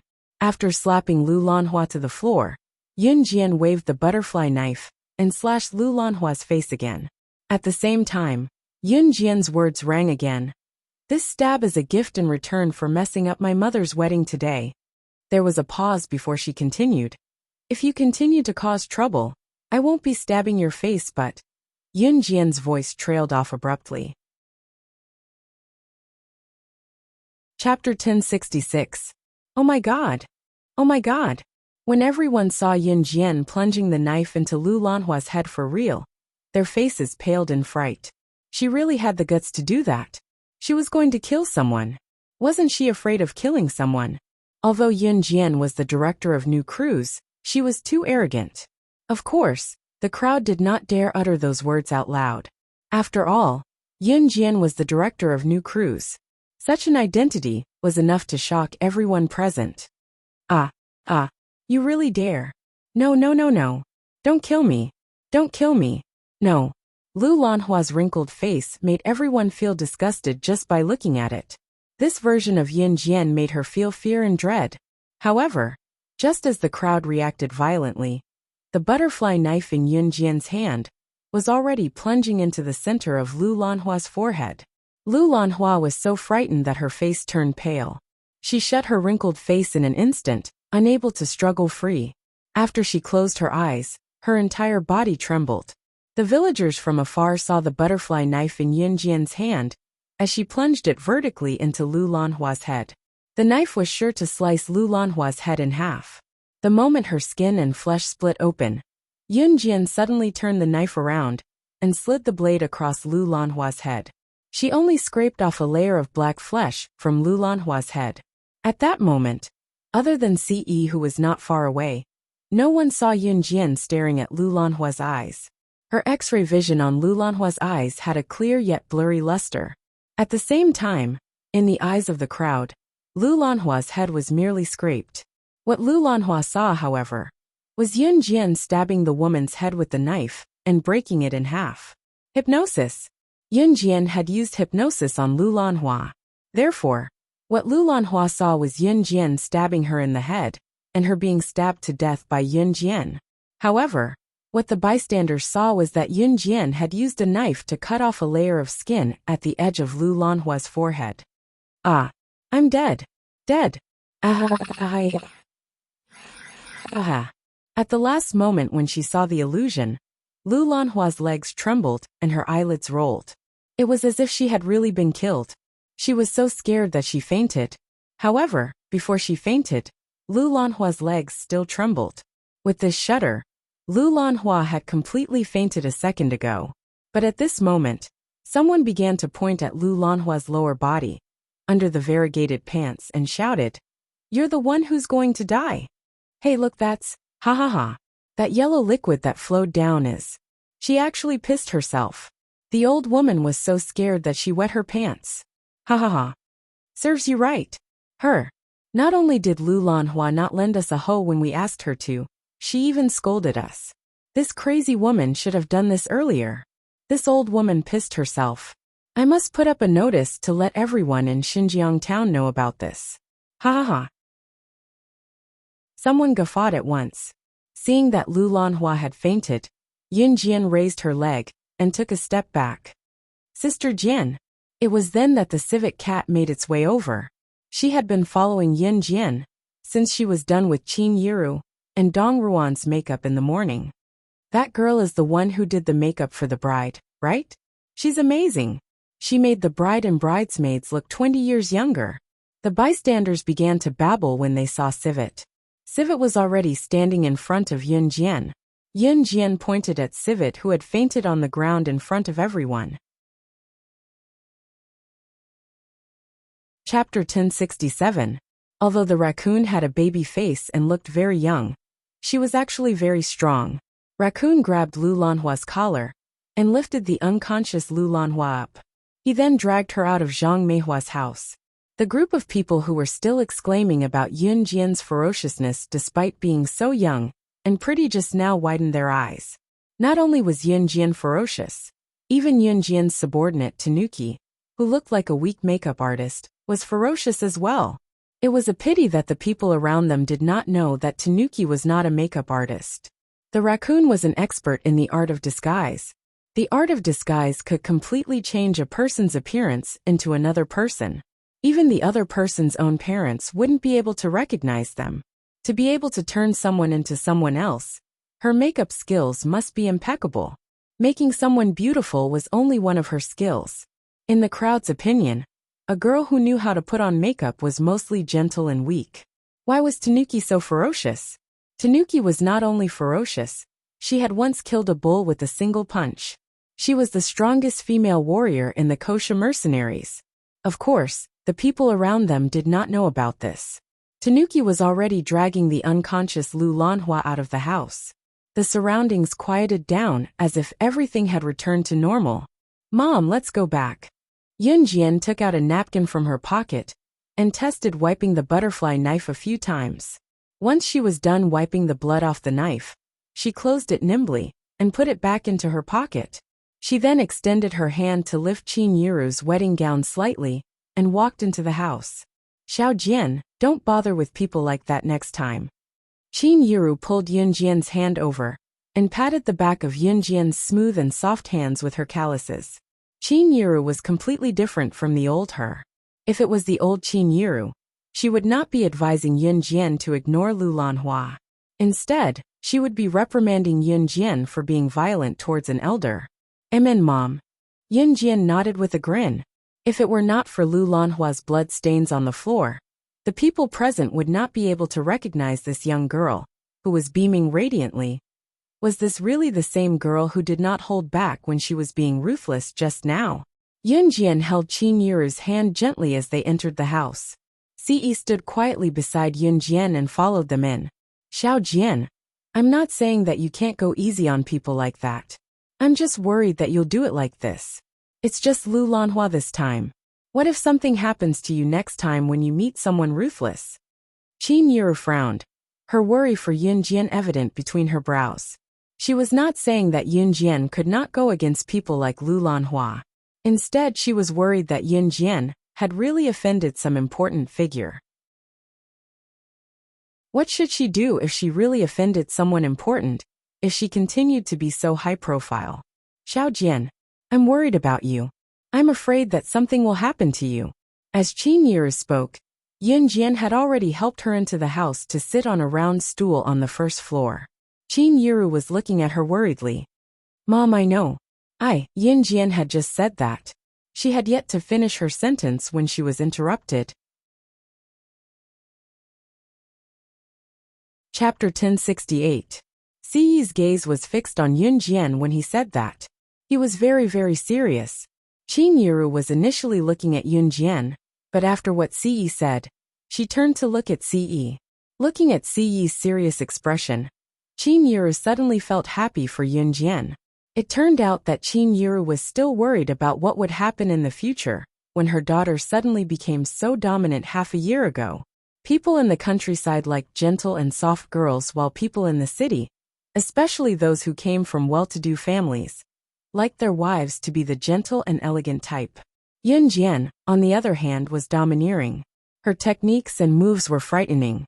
Under such circumstances, Qin Yiru was glad that Yun Jian would not allow herself to be bullied. However, what should she do when Yun Jian grew up and needed to get married? In today's society, boys like delicate girls. Moreover, a woman would have to face her in-laws in the future. Which mother-in-law would like a daughter-in-law who was so domineering in front of her? For this reason, Qin Yiru could not help worrying about her daughter's future, and whether her daughter could really find a husband in the future. She was worried about whether the man would treat her well when Xiao Jian got married in the future. Now that Qin Yiru knew about it, however, she did not have to worry about it anymore. Everything else aside, Siyi valued Yun Jian's life more than his own. Qin Yiru wished she could make Siyi marry Xiao Jian right away. If it were not for the fact that she was still young, she would force Yun Jian to marry Siyi as soon as possible. She would tie up a good guy like Siyi first. If Yun Jian heard what Qin Yiru was thinking now, she would probably wonder if the owner of this body was Qin Yiru's biological daughter. At noon, the groom came to pack the bride's dowry and left. Qin Yiru stayed at home and waited for about 3 hours. It was a superstition passed down by the older generation. Before the wedding, Gu Junjian invited a Taoist priest to calculate the best time for the bride to get married. The time was set at 3:30 in the afternoon. Not a minute less, not a minute more. Today was Monday and school was still in session. Knowing that Qin Yiru was getting married, Lu Fian asked her mother to send some money to Qin Yiru, even though she couldn't skip school. Lu Yun's mother also came over to help today. Although Lu Fian couldn't come over herself, she had already done her best. Lu Jingji's mother was grateful to Yun Jian for saving Lu Jingji's father. So when she knew that Qin Yiru was getting married, she woke up early in the morning to help. The group was bustling with activity. At this time, it was 3:30 in the afternoon. It was time to send the bride to the groom's house. Qin Yiru got into Yun Jian's Ferrari sports car, and the Civic Cat drove them to Longmen City. As Yun Jian was still underage and did not have a driving license, the Civic Cat drove Qin Yiru all the way. The firecrackers by the roadside went off incessantly. A fiery red Ferrari sports car drove at the front while 19 luxury cars and sports cars followed closely behind. Each of the 20 wedding cars cost a fortune. Usually, wedding cars would be in pairs during weddings. 20 could also be understood as I love you. At this moment, the wedding cars followed closely behind the Ferrari sports car. Following closely behind the Civic Cat were the wedding cars driven by the 4 leaders of an Han group. From Xinjiang town to Gu Yunjian's house in Longmen City, a red carpet was laid out from the beginning to the end, symbolizing a red wedding that would last forever. 20 cars, with the fiery red Ferrari sports car in the lead, cruised slowly on the red carpet. The firecrackers went on incessantly. This was no doubt the largest wedding in Xinjiang town, Longmen City, Zhe province, and even the entire country. At 3:30 in the afternoon on May 21, 1999, Qin Yiru walked out of Xinjiang town in the most glamorous manner. All the residents of Xinjiang town came to watch her get married. Chapter 1069. Starting from 3:30 p.m. The bustling scene continued until 4:30 p.m. Qin Yiru was sent to Gu Yunjian's house under the protection and bustle of the people around. Sending her from Zhang Meihua's house in Xinjiang town to Gu Yunjian's house was just a formality. After the bride was sent off, she would usually spend the night at the groom's house before going to the hotel at night. Of course, the bride would usually change out of her heavy white wedding gown before going to the hotel. Once Qin Yiru arrived at Gu Yunjian's house, and the formality was over, she changed out of her heavy white wedding gown in Gu Yunjian's house, and put on a bright red cheongsam that she wore during the wedding banquet. The bright red cheongsam had an ancient charm to it. Qin Yiru's figure was already very slender, and cheongsams were usually worn by women who had a rather outstanding figure. The cheongsam, which was neither too big nor too small, fit Qin Yiru just right. Yun Jian did not accompany Qin Yiru to Gu Yunjian's house, but went straight to Tranquil Rhythm Hotel instead. Qin Yiru's visit to Gu Yunjian's house was just a formality. After the formality, the main wedding ceremony would be held at Tranquil Rhythm Hotel. The guests would usually arrive at Tranquil Rhythm Hotel and have a meal first before the bride and groom arrived later. It was only after the wedding ceremony that the guests would drink with them. Yun Jian sent the civet cat to follow Qin Yiru. After all, Qin Yiru was wearing makeup now and it could fall off at any time. With the civet cat following her, she could fix it if necessary. Yun Jian and Ce returned to Longmen City in Adam's sports car while Ce drove. Just as they returned to Longmen City, Ce parked the car in front of Tranquil Rhythm Hotel. Yun Jian opened the car door smoothly and saw 3 figures just as she got out. Qingyu was walking over with Gu Nianji while Yunyi was beside her. Behave yourself. Qingyu pinned Gu Nianji down and muttered in a muffled voice, even patting Gu Nianji's restless body. Fine, fine. Gu Nianji pouted and squirmed a little before falling silent. Gu Nianji had been locked up by Qingyu ever since she failed to assassinate Yun Jian. Rather than being locked up by Qingyu, it was more accurate to say that he had been staying at Qingyu's house to keep her company. Today was Qin Yiru's wedding, so Gu Nianji was brought along by Qingyu to attend the wedding. Sister Jian, Qingyu called out softly as she stood in front of Yun Jian, after suppressing the thrashing Gu Nianji. Yes. Yun Jian narrowed her eyes and glanced at Yunyi. Brother. Yunyi also responded. Then, the few of them walked towards the Clear Rhythm Hotel. Just as they reached the entrance of the hotel, Yunyi dragged Ce away with a grin. The reason was that there were still some decorations to be done at the wedding venue. Any later and the guests would have arrived. Yunyi was too busy, so she dragged Ce away. Yun Jian did not know what Yunyi had whispered to Ce, since they were far away, and she did not have good hearing. She only saw Yunyi whispering something into Ce's ear before Ce looked at her with a smirk for a few seconds before he left with Yunyi willingly. Yunyi dragged Ce to help. Just as Yun Jian was about to step into the hotel, a familiar female voice came from behind. Sister Yunju. Yun Jian did not need to turn around to know who it was, but she still turned sideways. Chapter 1070. Miss Lu was holding her husband with one hand and her son with the other. She stared at Yun Jian expectantly. It was Yun Jian's mother's wedding today, and her first time having dinner at a 4-star hotel. So Miss Lu put on makeup and wore her prettiest outfit before she left. Her heart was brimming with joy when she thought about how she would be having dinner at a 4-star hotel like Qing Yun Hotel like a rich lady. Peeking in Yun Jian's direction, she saw Qingyu standing beside Yun Jian, and Gu Nianji who was held by the latter. Miss Lu had never seen Qingyu and Gu Nianji before, so she had no idea how they were related to Yun Jian. Therefore, to show her goodwill or to make her presence known to Yun Jian, Miss Lu flashed a rather fake smile and looked at Yun Jian, asking in a pretentious tone, "What's the matter? Sister Yunju, where's Yunju? Why isn't he here?" After a moment of silence, Miss Lu continued to speak to please Yun Jian. Aha, Yunju is such a sports kid. Or did he run off to play again? Miss Lu knew that Yun Jian doted on her younger brother, so she said that to match the topic with Yun Jian. It had to be said that Teacher Lu was a very smart person. Of course, Yun Jian did not know that before Miss Lu praised Yun Jian for being a sports kid. Miss Lu did not know that Yun Jian was an advanced special forces soldier. There was once when Xiao Yunju moved a little too much in class and was scolded by Miss Lu for having ADHD. He was even punished to stand outside the classroom. Xiaozhu isn't here yet. I have something to do. Help yourself. Yun Jian turned to look at Miss Lu and said coldly after a pause. Then, she walked into the hotel with Qing Yu, who was holding Gunyanji down. Hey, Yunju Jiejia. Miss Lu wanted to say something but Yun Jian had already entered Tranquil Rhythm Hotel. It was obvious that Yun Jian had no intention of paying attention to her. Teacher Lu stood where she was, and a few passers-by looked at her strangely. This made Teacher Lu very unhappy with Yun Jian.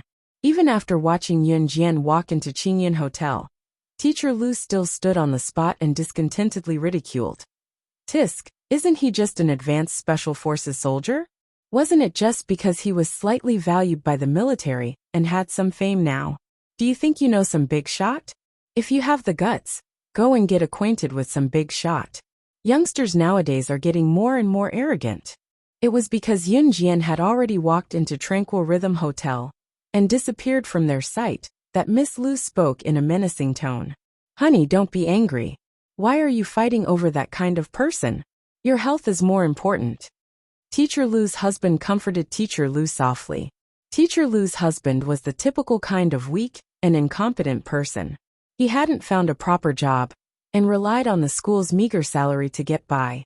Teacher Lu was living off a woman at home. When Teacher Lu heard this, she felt very comfortable. That's right. Yunju's sister, Yun Jian, was only an advanced special forces soldier. What was so great about her? She didn't know any big shots. What was there to be proud of in front of her? As she thought about it, Teacher Lu swayed her hips proudly as she held on to her husband and pulled her son into Qingyan Hotel. At 4:30 p.m., most of the guests had just rushed over from their accommodations. Chapter 1071. Qin Yiru and Gu Junjian were getting married. Since there were many guests today, Yun Jian had booked the entire place. Qingyan Hotel was a 4-star hotel. It wasn't the biggest, but it definitely wasn't small either. At least the tables and chairs in Qingyan Hotel were enough to accommodate all the big shots from all over the world, including Qin Yiru and Gu Yunjian's relatives and friends, as well as some villagers who had kindly come to help with Qin Yiru's wedding. Currently, the 3 most important teams in Guxia mercenaries were the intelligence team, the assassination team, and the investigation team. Diana, Phantom Flame, and Phantom Lien were sitting at a round table with only bowls and chopsticks on it. The 3 of them were playing cards together in front of a round table, with no dishes served. Ace Bomb, I only have 1 card left. Ha, you've lost. Before Yun Jian reached them, she saw the assassination team leader Gui Yin step on the stool without the slightest hint of femininity. She hooked her finger at Dai Annie and Gui Lian. Didn't we agree on 10 million? Hand it over. Gui Yan's smile had an enchanting charm to it. Yun Jian smirked and was about to walk over when Gu Nianji, who was being held down by Qing Yu, shouted, Io, stop pulling my hand, it's so sore. Hey, get her to loosen it up for me. Loosen it up, I won't kill you. I won't kill you. Gu Nianji's hand was being held down by Qing Yu like she was a criminal. Her hand was sore, so she shouted at Yun Jian. Yun Jian turned to look at Gu Nianji when she shouted. Gu Nianji was just grumbling and did not think that Yun Jian would pay attention to her. However, when Yun Jian turned to look at her, Gu Nianji told Yun Jian with sparkling eyes, Quick, get her to loosen it up for me. Why don't you just let me go? I'll go back to Yulong mainland. At most, I'll return the notice to the people on the wind cloud list and tell them that I won't kill you. I won't accept this mission. Can you do it? Hee, look at how cute I am. Let me go. Gu Nianji pouted and pretended to be pitiful.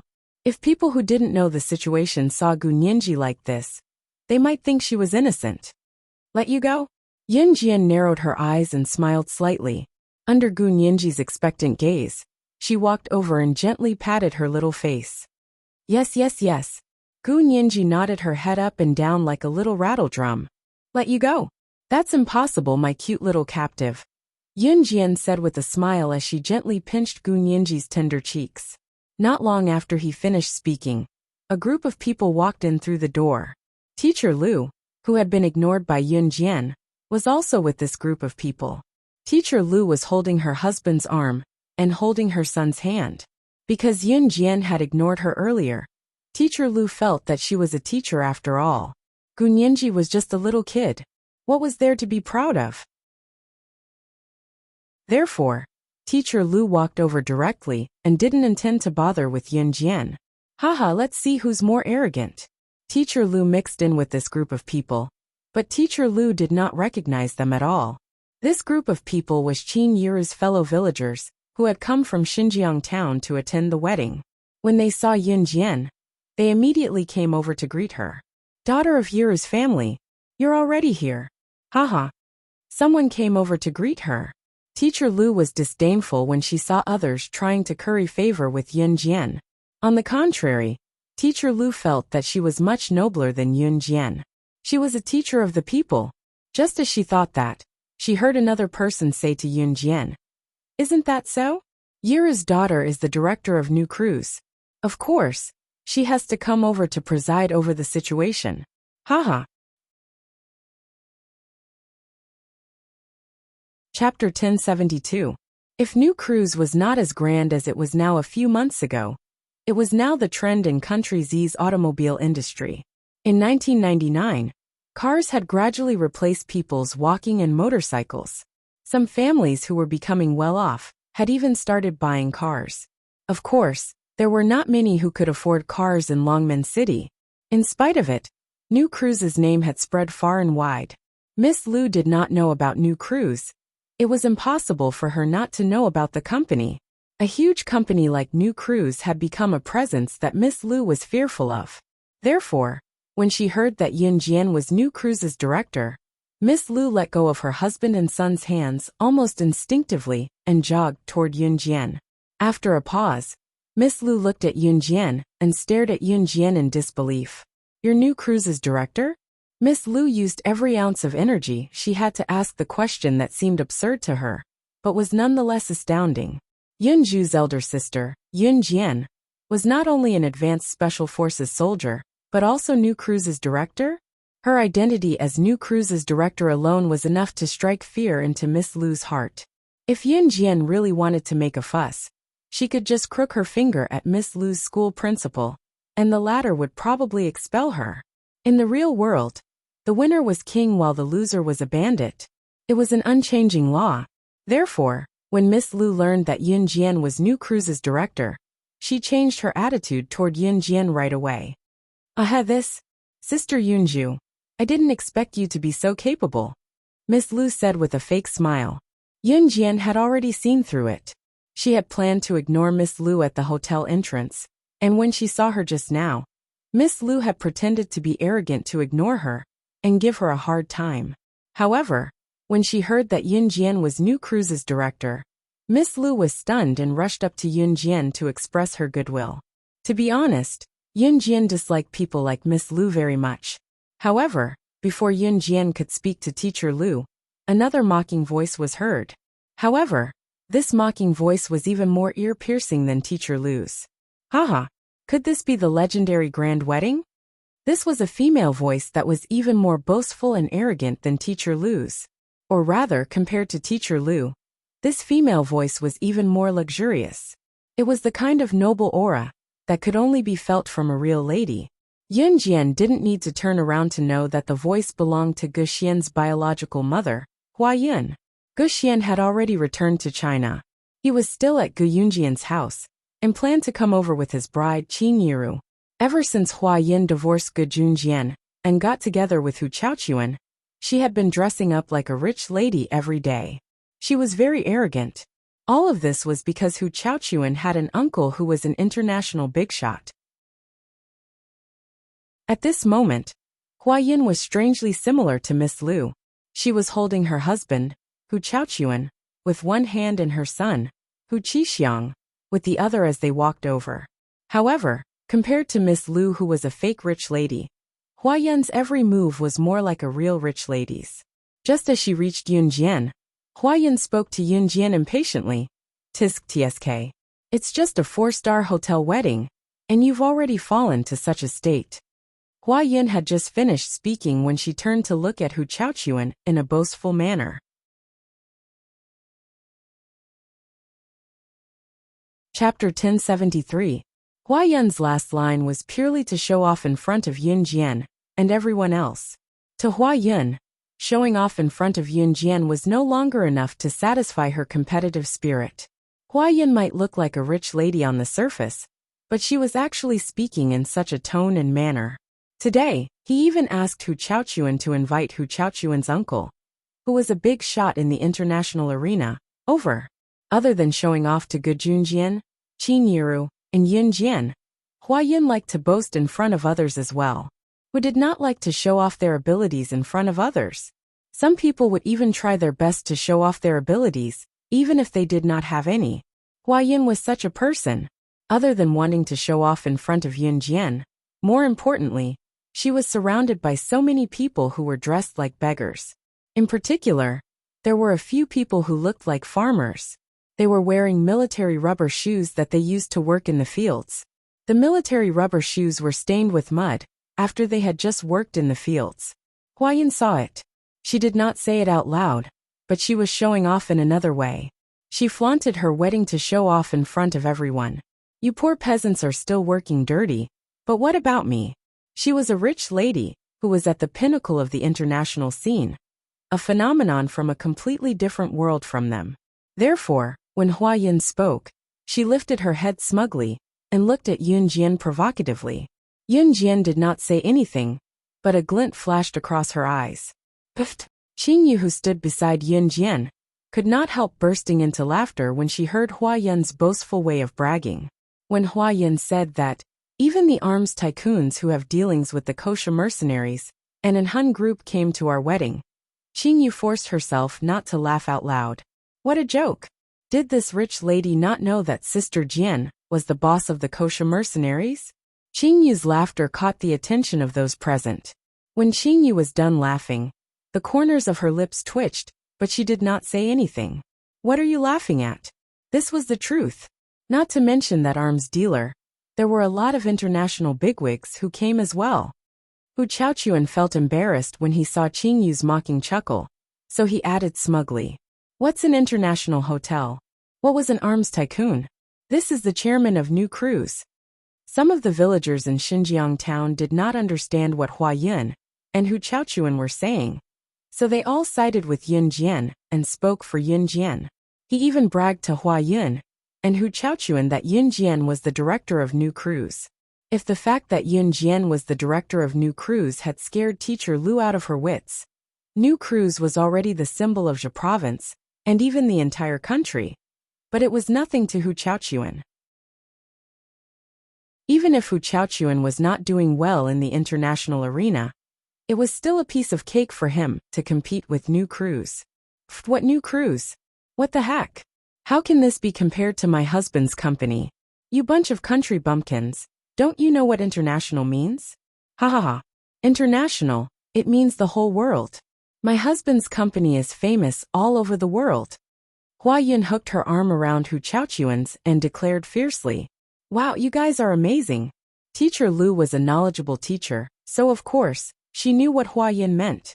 Before Yun Jian could finish, she had already decided to side with Hua Yun, without even looking at her.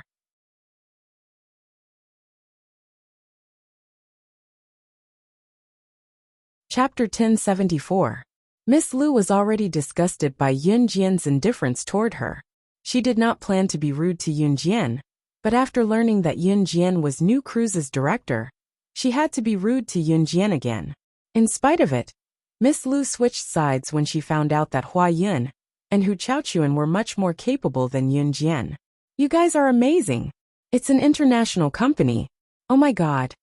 Teacher Lu moved closer to Hua Yun and tried to reach out to touch Hua Yun as she spoke. It was as if she wanted to express her goodwill. Hello. I'm a teacher from an advanced primary school in Longmen City. If it's possible, can we be friends? Miss Lu went up to her shamelessly. However, before his hand could touch Hua Yun's body, Hua Yun glanced at Teacher Lu in disdain. Stay away from me, country bumpkin. When Miss Lu extended her hand, she felt like she was a rich madam too.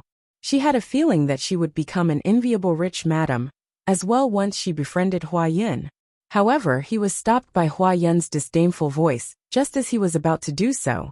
There was always a type of person in this world who thought she was amazing and would confidently extend her hand to someone who stood at the top of the trend to befriend them. Little did she know that she was as insignificant as an ant in the other person's eyes. In other words, if one had never helped others, what right did others have to befriend a lowly person like them? Miss Lu was such a person. She was confident that Hua Yun would acknowledge her when she extended her hand just now. In spite of it, Hua Yun did not even bother to look her in the eye. After Hua Yun said that to Miss Lu, she turned her gaze to Hu Chaochuan and blew him a kiss of love. She was already in her 40s, but she still spoke to Hu Chaochuan in a coquettish voice. Hubby, is Uncle not here yet? Uncle went to park the car. He'll be here soon. Baby, wait a little longer. Don't rush. Hu Chaochuan patted Hua Yun's butt and said wickedly. Just as he finished speaking, everyone saw a strong and sturdy man walk in through the door. This man was probably in his 50s, close to his 60s, but from his appearance he didn't look old. At most he looked like he was in his 40s. This was Hu Chaochuan's uncle Hu Batian. Hu Batian was from country Z, but he had worked hard overseas. Now, he had made a name for himself and had transferred his nationality to country M. As soon as Hu Batian walked in, Hu Chaochuan felt his aura change.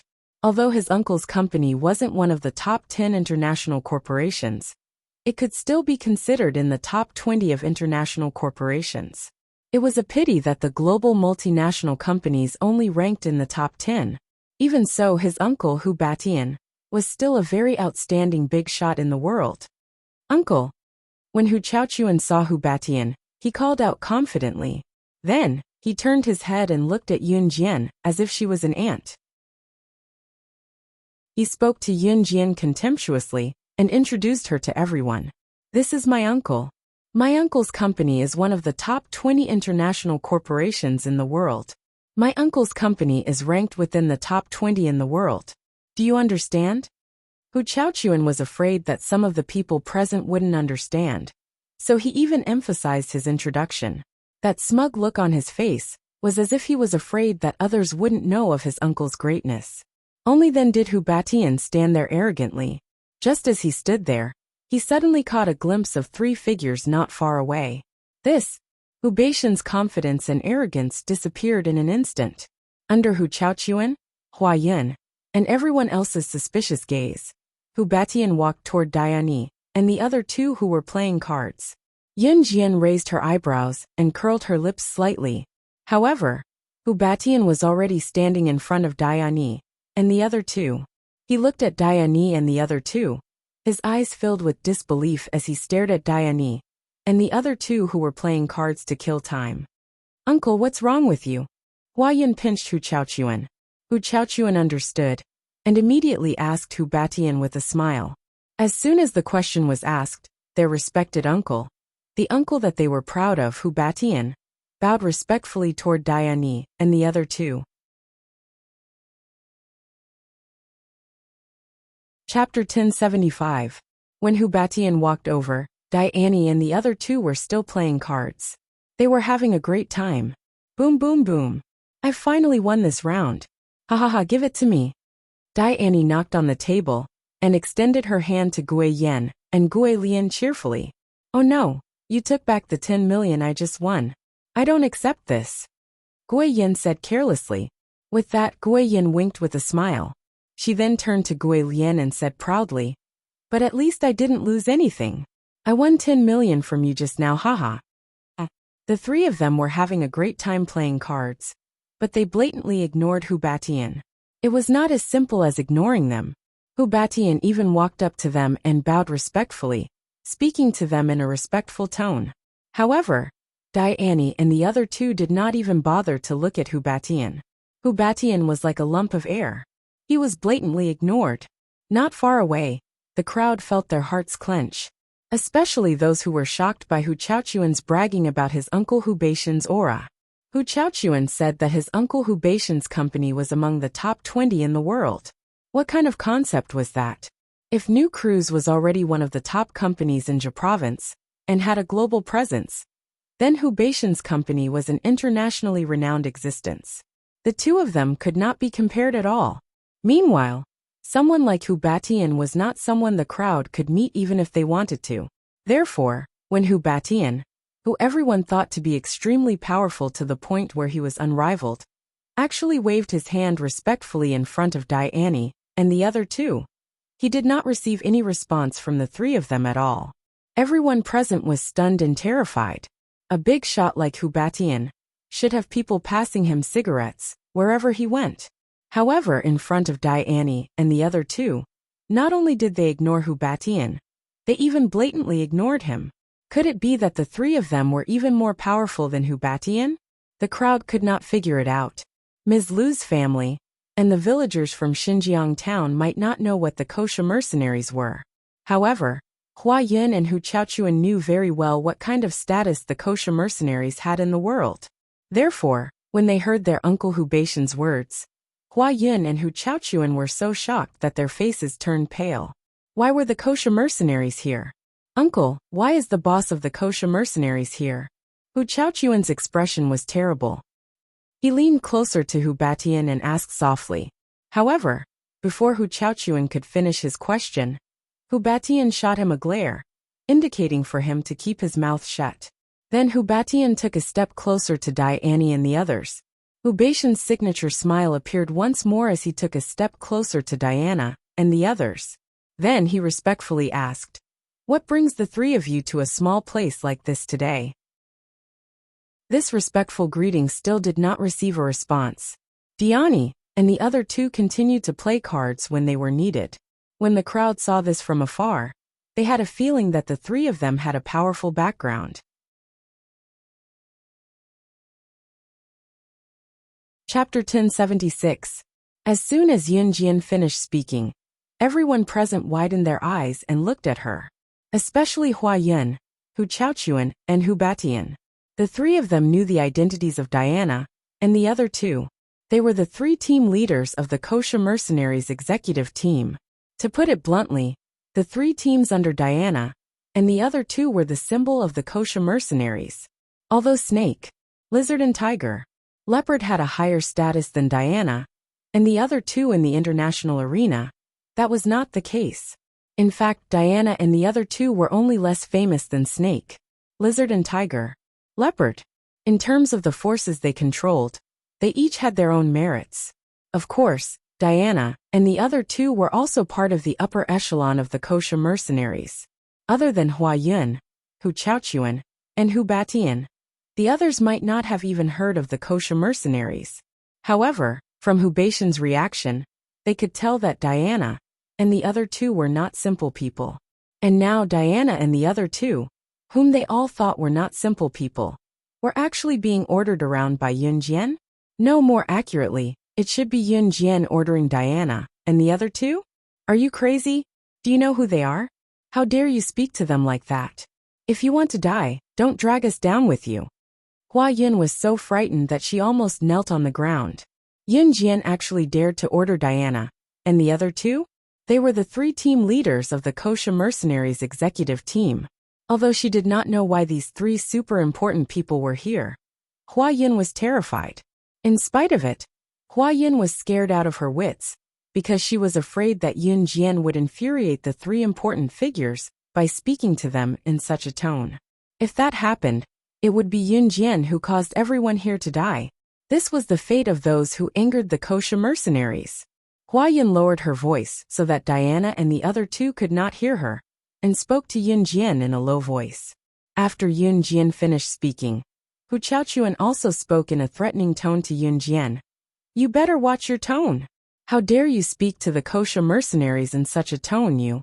Hu Chaochuan had just whispered these words to Yun Jian, But before he could finish his threat, Lin Yiqian heard his voice. Keep it, keep it, keep it!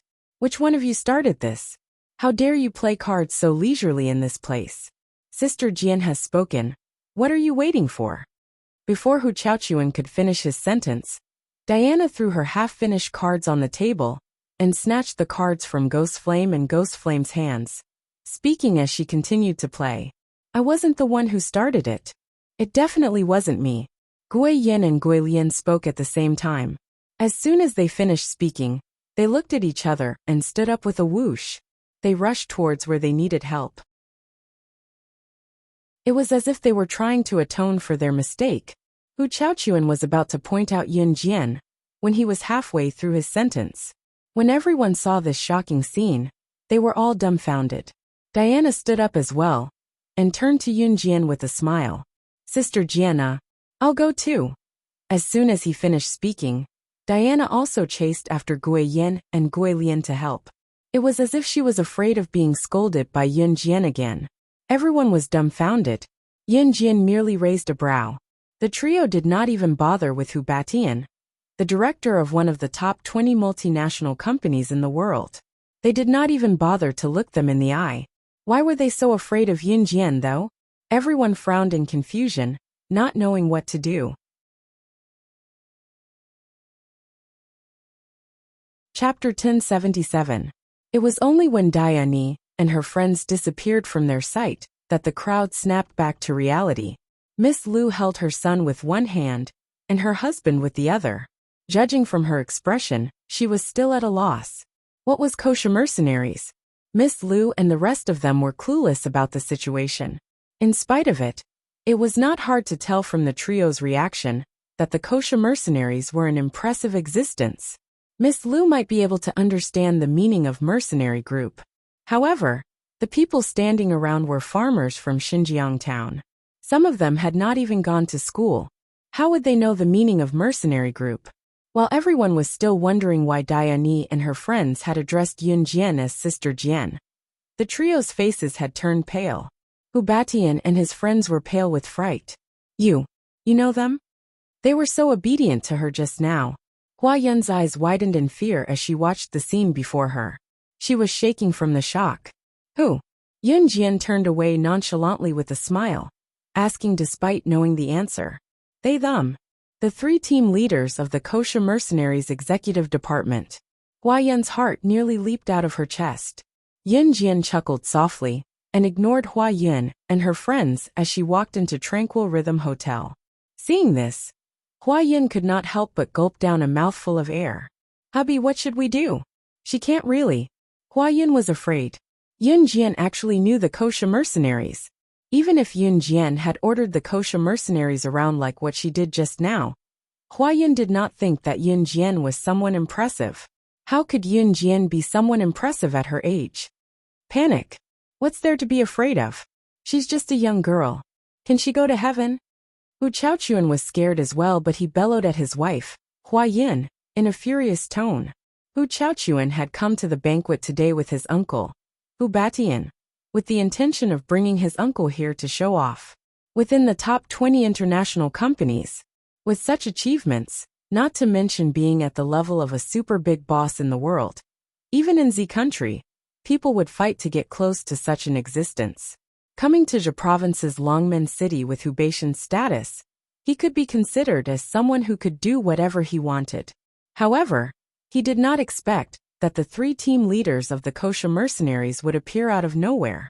Although Hu Chaochuan was also panicking, he still forced himself to pretend that he could keep his cool and scolded Hua Yun. Don't panic, Hu Batian said with a frown as he waited for Yun Jian to walk away. Yun Jian walked far away, but Teacher Lu and her family were still standing at the entrance in a daze. Hu Beixian's sinister voice carried a hint of ruthlessness, but at this moment he said, "Don't panic.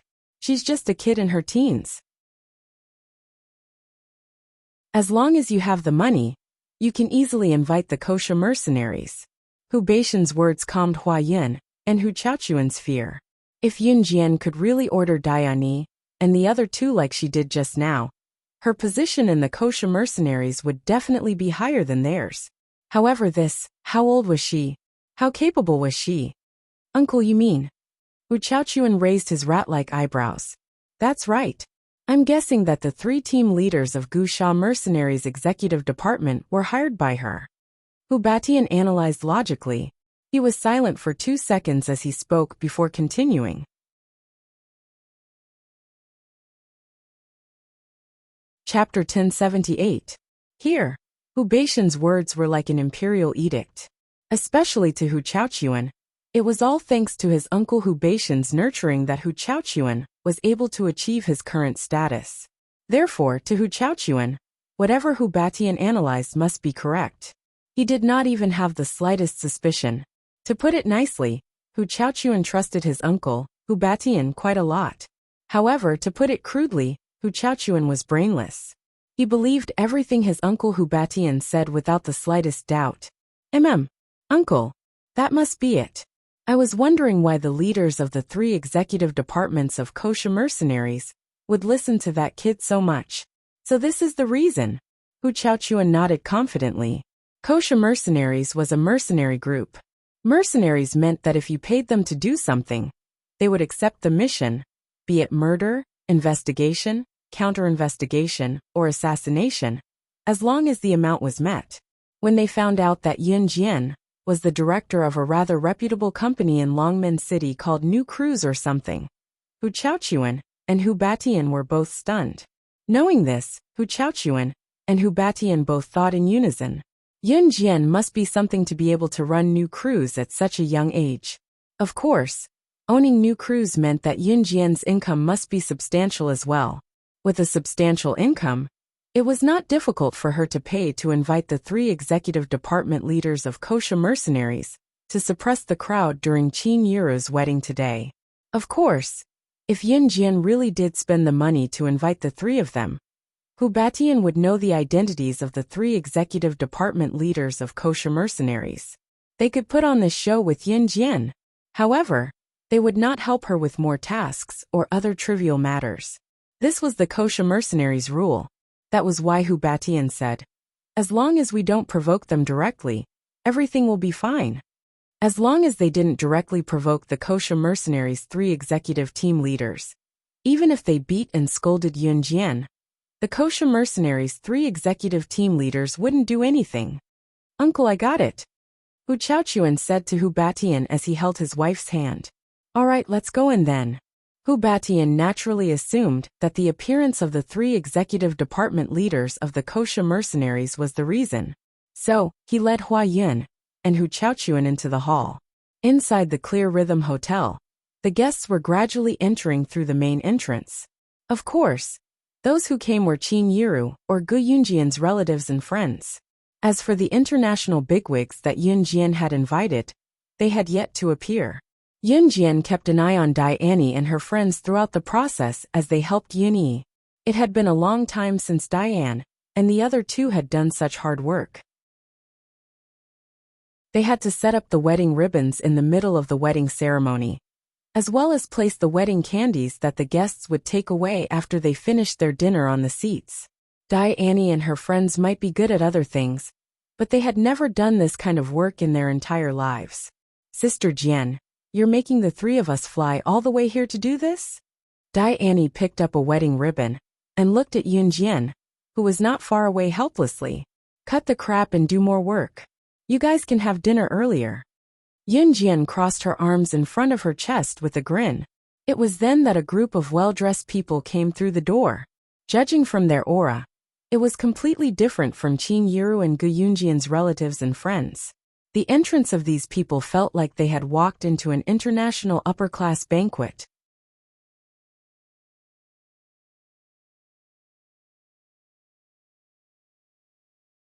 Then, if it wanted to enter the top 5, its total assets would need to be 100 times more than $10 billion. In other words, the higher one went, the more difficult it would be to surpass the one in front. The total assets required were also increasing. Therefore, in front of Rongyao Company, Hu Batian's company could disappear from the international scene forever with just a flick of her finger. Therefore, when Hu Batian saw the demon woman being escorted in through the entrance, One could imagine how excited he was at this time. He did not even think about why the demon woman would appear at Qin Yura's wedding. You. Why are you here? Hu Batian trembled.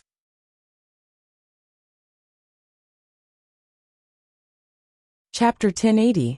Before Hu Batian could finish his greeting, he was about to shake a luring demon's hand.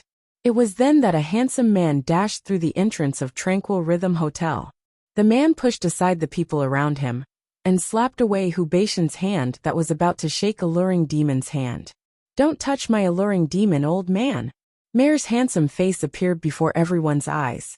Alluring demon heaved a deep sigh when she saw Mare, who appeared out of nowhere and held her forehead.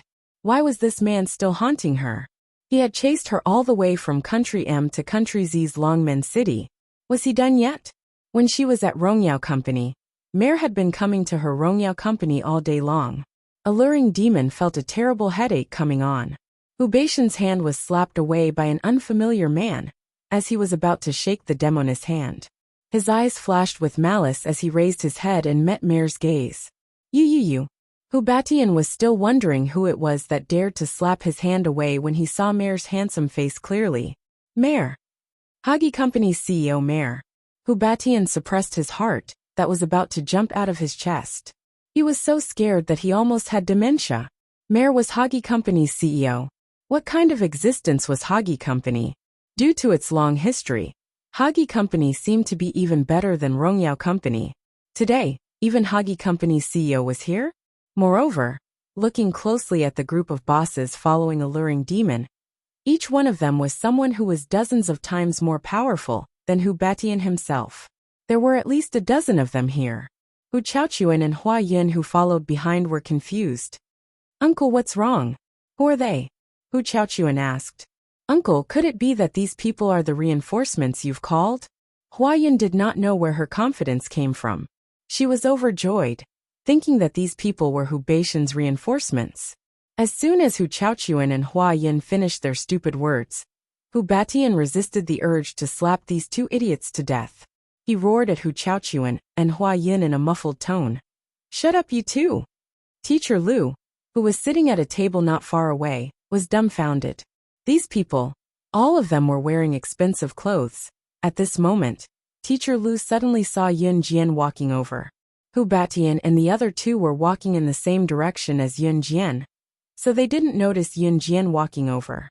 It was only when Hu Batian saw the enchantress greeting Yun Jian respectfully that he realized that Yun Jian was already standing not far behind him. At this moment, Yun Jian bypassed Hu Batian and stood in front of the demonic woman. Yun Jian nodded her head gently when she heard the demoness calling out to her. Yes, the international bigwigs who stood beside Alluring Witch stared at Yun Jian in shock. This young lady could actually make Enchantress, the CEO of Rongyao Company, call her sister? Hu Batian was completely dumbfounded. Uncle, what's going on?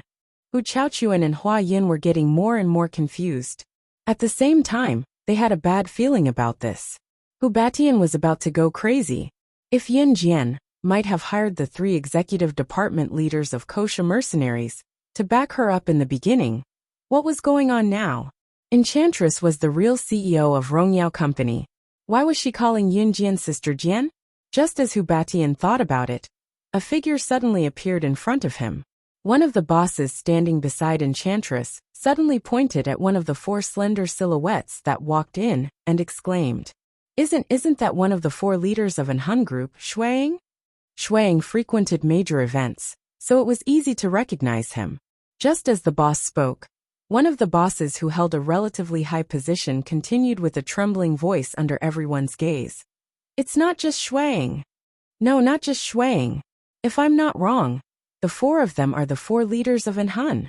As soon as these words came out, everyone was shocked. All the bosses widened their eyes, their faces pale from the shock. The 4 leaders of an Hun group each had their own responsibilities in the organization and rarely appeared together.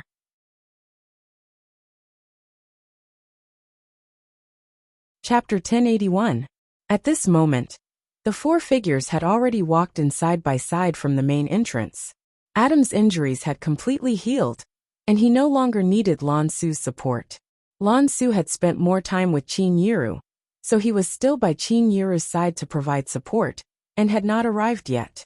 The four leaders of the In and Hun organization. Compared to the group of big shots around him, Hu Beixian's heart was filled with a sense of horror, as if 10,000 horses were galloping past him. Why?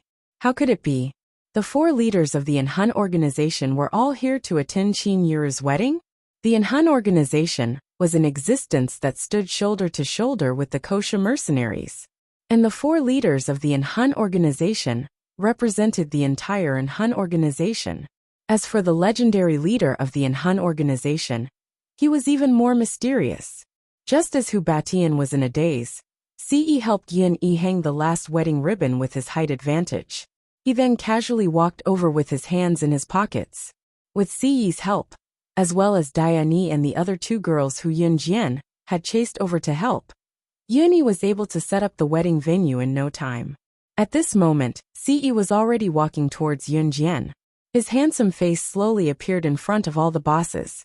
Ce's appearance in front of all the bosses did not cause any commotion. This was because his identity had never been exposed in front of all the bosses.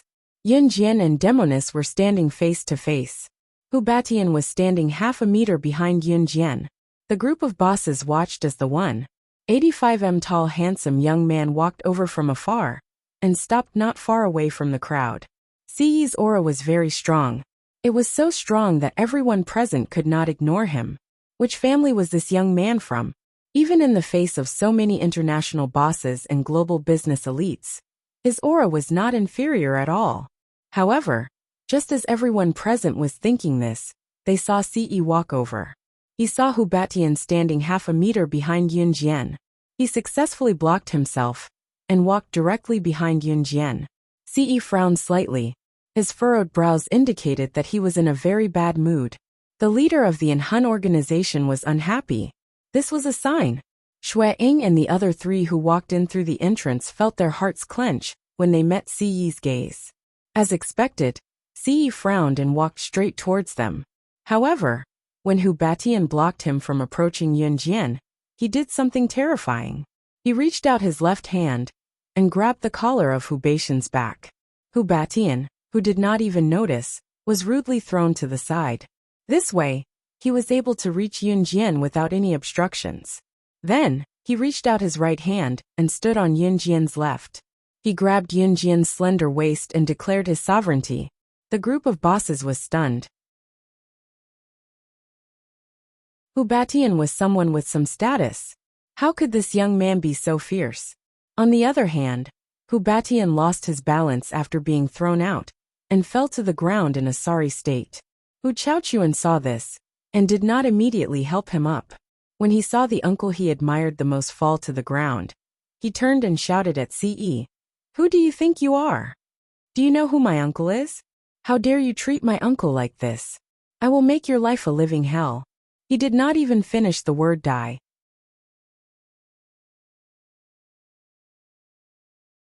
Chapter 1082. This young master could be said to have suddenly entered the ears of everyone present. The appearance of the four leaders of the Wuxia mercenaries here was already something that everyone present thought was inconceivable. But that was not the most bizarre thing. The most bizarre thing was that the four leaders of the In Hun organization actually called a young boy young master? Let's not talk about the meaning of this young master. It was rumored that the four leaders of the In Hun organization only listened to one person. Other than that, no one else in the entire world could defend their attitude towards others. But today, why would the four leaders of the In Hun organization, why would they call this young boy young master? This all the big shots present were stupefied at the same time. As for Hu Chaochuan, who had pointed out that Ce was nothing, he was completely stunned. How could he not know what kind of people the four leaders of the In Hun organization were? They were the leaders of the In Hun organization. It could be said that even Diani and the other two couldn't be compared to these four people. Not only did the four of them appear here at the same time, but more importantly, they called Ce, the young boy who had just pushed his uncle down, as young master? What did this mean? Not only were the leaders in front of him, Hu Chaochuan, Hu Batian, and Hua Yun stunned, even demonic woman and mare were stunned. Although Miss Lu, who was not far away, did not know what was going on. As long as she was not an idiot, she could tell. The group of big shots standing there just now were all internationally renowned existences. How powerful were they? Even Hu Batian, who was one of the top 20 multinational companies in the world, had to look up to them and flatter them. But when they saw Xue Ying and the other three appear, this group of leaders who even Hu Batian had to look up to were like mice who had seen a tiger. They were all extremely respectful. But why would Xue Ying and the other three, whom even these leaders had to be respectful, use the same respectful tone and call Siyi young master? It was obvious that Siyi's identity was not ordinary. Teacher Lu's group was also dumbfounded. At this moment, Xue Ying and the other three turned to look at Yun Jian, after shouting at Siyi. At the same time, the four of them respectfully called out to Yun Jian, "Young madam." The way he addressed her as young madam made everyone envious.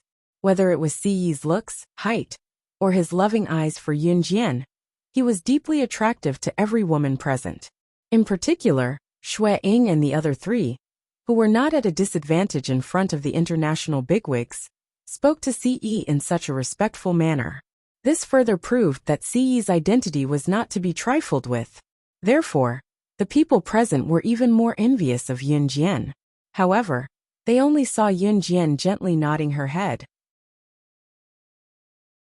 Just when everyone thought that she would faint from excitement, she nodded her head and said to Xue Ying and the others, "Let's go in. It's been a busy day.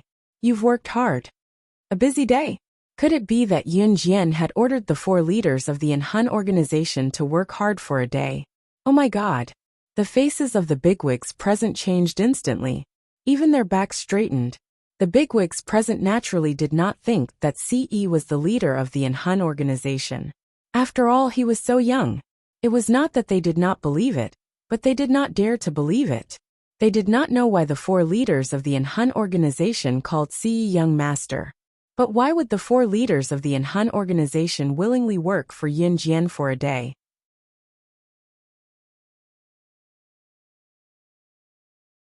Chapter 1083. While the bosses were still in shock, Adam, who stood furthest to the side, rubbed his head and chuckled at Yun Jian. "It's not hard, not hard. How can it be hard?" Heh. Adam, one of the four leaders of Enhan group, was actually saying something like that to Yun Jian. Moreover, his words were laced with flattery. "Let's go in." Yun Jian replied with a nod with a smile. "Go, go, go. What are you waiting for? Young madam has spoken." Adam struck a pose coolly and took a step back. Then, like he was forcing a duck onto a perch, Adam opened his arms and slapped Xue Ying and Emo Sun, who were closest to him, on the buttocks. He even put his hands on their shoulders with a grin and pushed them inside. Xue Ying and Emo Sun's faces darkened at Adam's action of slapping their butts, but Lin Wei, who stood on the side, walked in alone. Lin Wei was in charge and training of Enhan's secret agents and assassins, so he was very capable to begin with.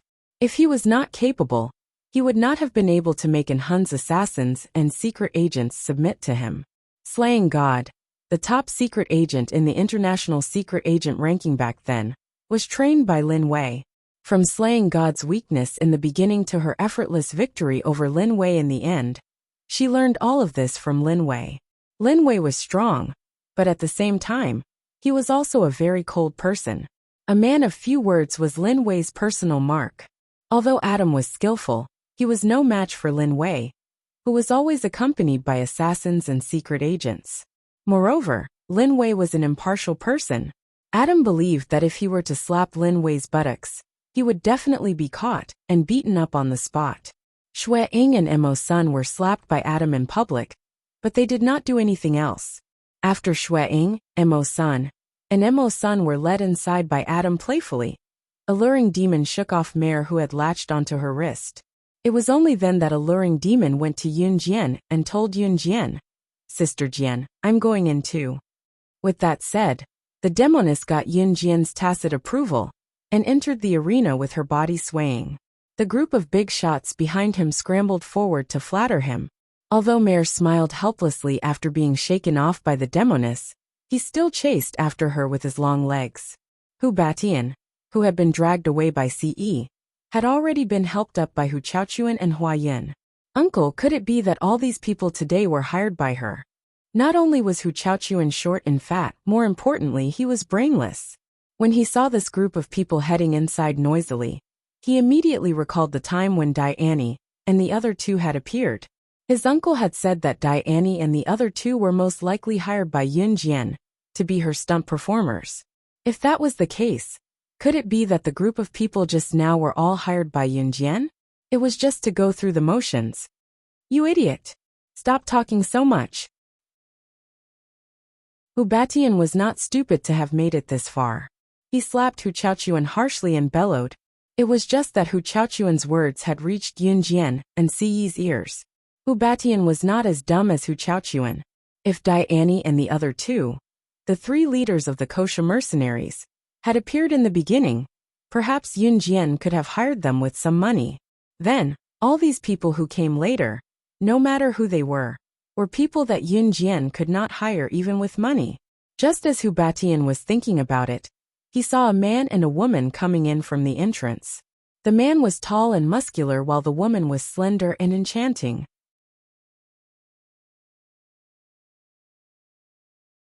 Chapter 1084. Hu Batian was considered an international big shot and had a high status in the world. Hu Batian had been to many international big shots gatherings and naturally recognized some of them. When the man and woman came in again, the man was burly and was almost 2 meters tall. The woman was seductive and had a slim figure. After seeing the two of them, Hu Batian was almost dumbfounded. These two weren't the elders of the Gu, kosher mercenaries Snake, Lizard and Tiger, Leopard. Why were they here? Snake, Lizard and Tiger, Leopard were the same as the four of them. They were the leaders of the kosher mercenaries. Of course, in the kosher mercenaries Snake, Lizard and Tiger, Leopard were not called leaders but elders. However, Snake, Lizard and Tiger, Leopard's position in the kosher mercenaries was the same as the four leaders of the Hun organization. Uncle, who are they? Hu Chaochuan was slapped by Hu Batian, but he was not angry. He thought about it and asked. At the same time, Hu Chaochuan had a bad feeling.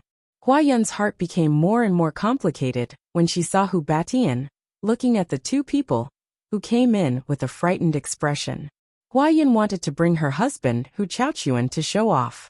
If she could bring her husband's uncle, Hu Batian, along, she was sure to win.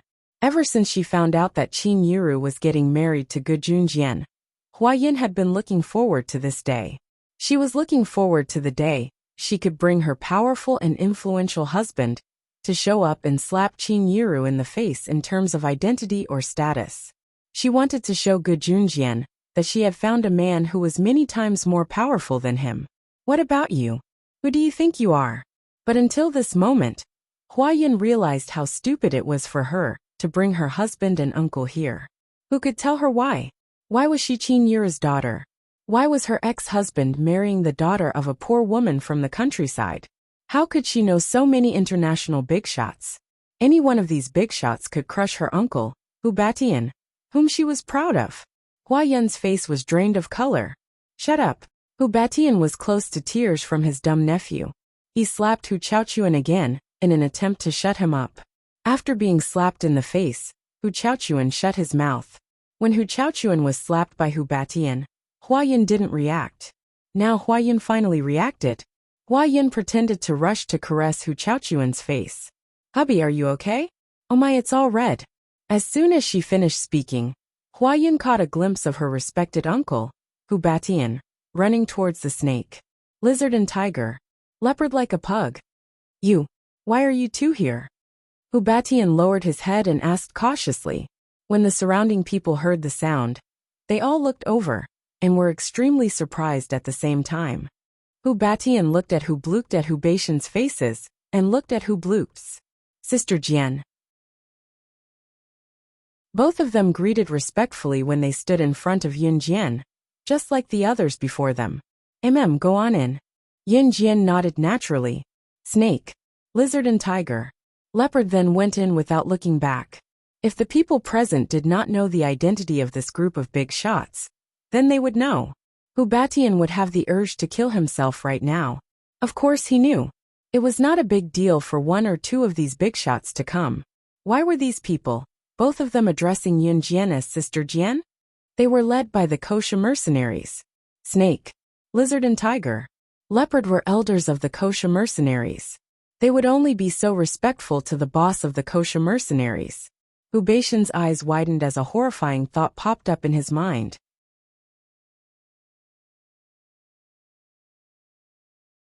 Chapter 1085. Just as Hu Beixian thought of this, he immediately shook his head. No, that's impossible. How old is this girl? How can she be the boss of kosher mercenaries? Furthermore, the current boss of kosher mercenaries killed the previous boss 2 to 3 years ago. If this girl is the boss of kosher mercenaries, then how old was she when she took over kosher mercenaries? 13? 14? God, children at that age were probably in junior high school. Some were even in primary school. How is that possible? Hu Beixian immediately shook his head and eliminated this unrealistic thought. At this moment, Hua Yun's face could no longer be described as pale and bloodless. Back then, she had boasted in front of others that even the military tycoons who had dealings with kosher mercenaries and an Han organization had attended her and Hu Chaochuan's wedding. Just a military tycoon who had dealings with kosher mercenaries and an Han organization had attended her and Hu Chaochuan's wedding. Back then, Hua Yun was already so smug. But now, Qin Yiru and Gu Yunjian's wedding venue, the 2 elders of kosher mercenaries had arrived. The 3 executive team leaders had arrived. The 4 leaders of an Han organization had arrived. Even the CEO of Rongyao Company, one of the top 10 international corporations in the world, and the CEO of Haji Company, Mayor, had arrived. Not to mention the other big shots that were scattered all over the place. Even the rest of the big shots were enough to crush Hu Beixian with one hand. Hua Yun felt that what she had said and done to Qin Yiru and Gu Junjian was no different from a clown who had jumped ship. Thinking of this, Hua Yun's face turned even paler. Let's go. Yun Jian lowered her eyes and glared at Hu Beixian. A hint of murderous intent appeared in the corner of her eyes, but it quickly disappeared. She raised her head and looked at Ce. Then, she held his hand and quickly left the place. Apart from the group of big shots who had appeared earlier, the identities and statuses of the people who had appeared later were obviously much weaker. However, it caused a storm among Teacher Lu's group. Zhang Jifan, Su Zetian, Duan Lei, and even Han Biao, the former leader of the top gang in Jia province, who had surrendered to Yun Jian, were all there. This group of people was known to Teacher Lu and the others, but they had never been qualified to come into contact with them. Although they were not as powerful as the previous big shots, they were enough to frighten Teacher Lu and the others. In fact, Teacher Lu and the others did not know the identities of Snake, Lizard, Tiger, Leopard, and the others. Of course, Teacher Lu and the others did not dare to imagine their identities. After all, people like Zhang Jifan and Su Zetian were not people that Teacher Lu and the others were qualified to interact with. If Yun Jian did not act as an intermediary, Teacher Lu and the others would not have the qualifications to meet Snake, Lizard, and the others. They would never imagine the existence of this group of people. The process of the wedding was still according to the customs of the countryside. However, in terms of class, it was very different from the usual way of marriage in the countryside. This was because Qin Yiru and Gu Junjian were getting married in a hotel today. Hu Beixian, Hu Chaochuan, and Hua Yun braced themselves and found a seat. They did not leave immediately. After all, if they did not finish their meal before leaving, Hu Beixian would be too ashamed to stay in the underworld if word got out. Today's wedding ceremony was more like the Western process. When everything was over, it was almost 6:30 p.m. The people present were more or less done eating. This group of big shots had all come directly. They had not given Qin Yiru any money before this. Later on, with Snake, Lizard taking the lead, the group of big shots swarmed up and gave Qin Yiru money in front of Yun Jian and everyone present.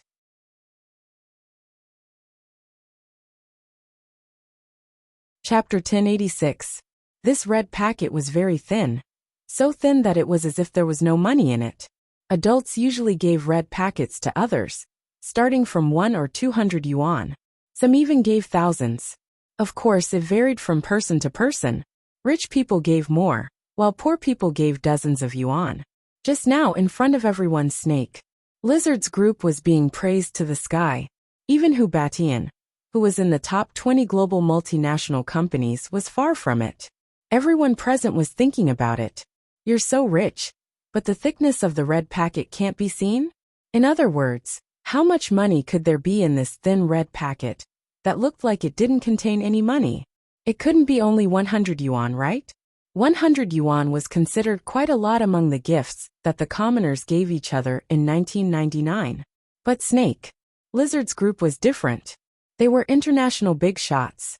How awesome were they bragging one after another just now? Yang Xiaochun, who was sitting at the dining table not far away from the wedding ceremony, couldn't hold it in any longer. She had watched from beginning to end just now. She didn't dare to say a word when she saw Snake Lizard's group of big shots being more powerful than the other. Yang Xiaochun didn't say anything, but it didn't mean that she wasn't envious or jealous. On the contrary, she was envious to death, but she knew that she couldn't get a word in at that time. But this time it was different. This big shot, who was so awesome when she appeared just now, actually gave a red packet that was so thin that the bottom couldn't be seen? How much money could there be in it? 100? Pfft. Ordinary people could afford a red packet of 100 yuan. This group of people, who were bragging so much just now, actually only gave a red packet of 100 yuan? Since they didn't have money, what were they bragging about just now? That was the thought of everyone who was watching the battle. But only Yang Xiaochun would stand up and point it out if she didn't like it. Pfft. Your red packet is so thin. Is there money in it?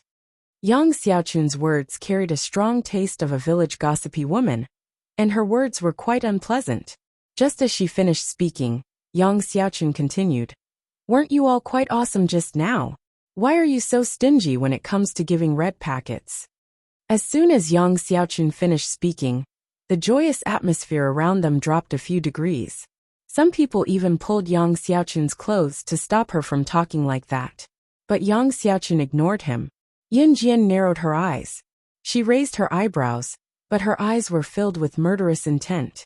Xiaochun, don't say that. This is just a small token of appreciation from the children.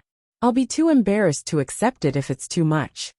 Qin Yura knew that the gift money was for good luck, so she took the red packet from Snake Lizard's hand and said, if Snake Lizard gave her too much money, Qin Yuru would be too embarrassed to accept it. Qin Yuru accepted the red packet because Snake Lizard gave her a small amount of money.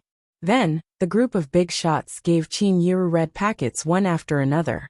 But the strange thing was that these red packets were so thin that he didn't know if there was any money inside. Qin Yuru's words just now made Yang Xiaochun even angrier. She directly rushed up to Qin Yuru and said, Qin Yuru, let us see the big red packets given by these big shots. We're all looking forward to it. Yang Xiaochun gritted her teeth and said, in fact, she was thinking in her heart, what kind of big shots are they? They can't even afford a small red packet. As she said that, Yang Xiaochun even reached out to snatch Qin Yuru's red packet and opened it directly. Hey, Qin Yuru didn't even have time to stop her. Yin Jian looked coldly at Yang Xiaochun and said to Qin Yuru, Mom, let her open it. Yang Xiaochun didn't care. She quickly opened Snake Lizard's red packet at the bottom. When she took it out, she took out a black card. Yang Xiaochun was stunned. She didn't know what this black card that looked like a bank card was. Yun Jian's voice came from behind. This is a black card. It's the highest black gold version of the Centurion series charge card, launched by M Country's American Express in Y Country this year. The credit limit is about 2 to 10 million.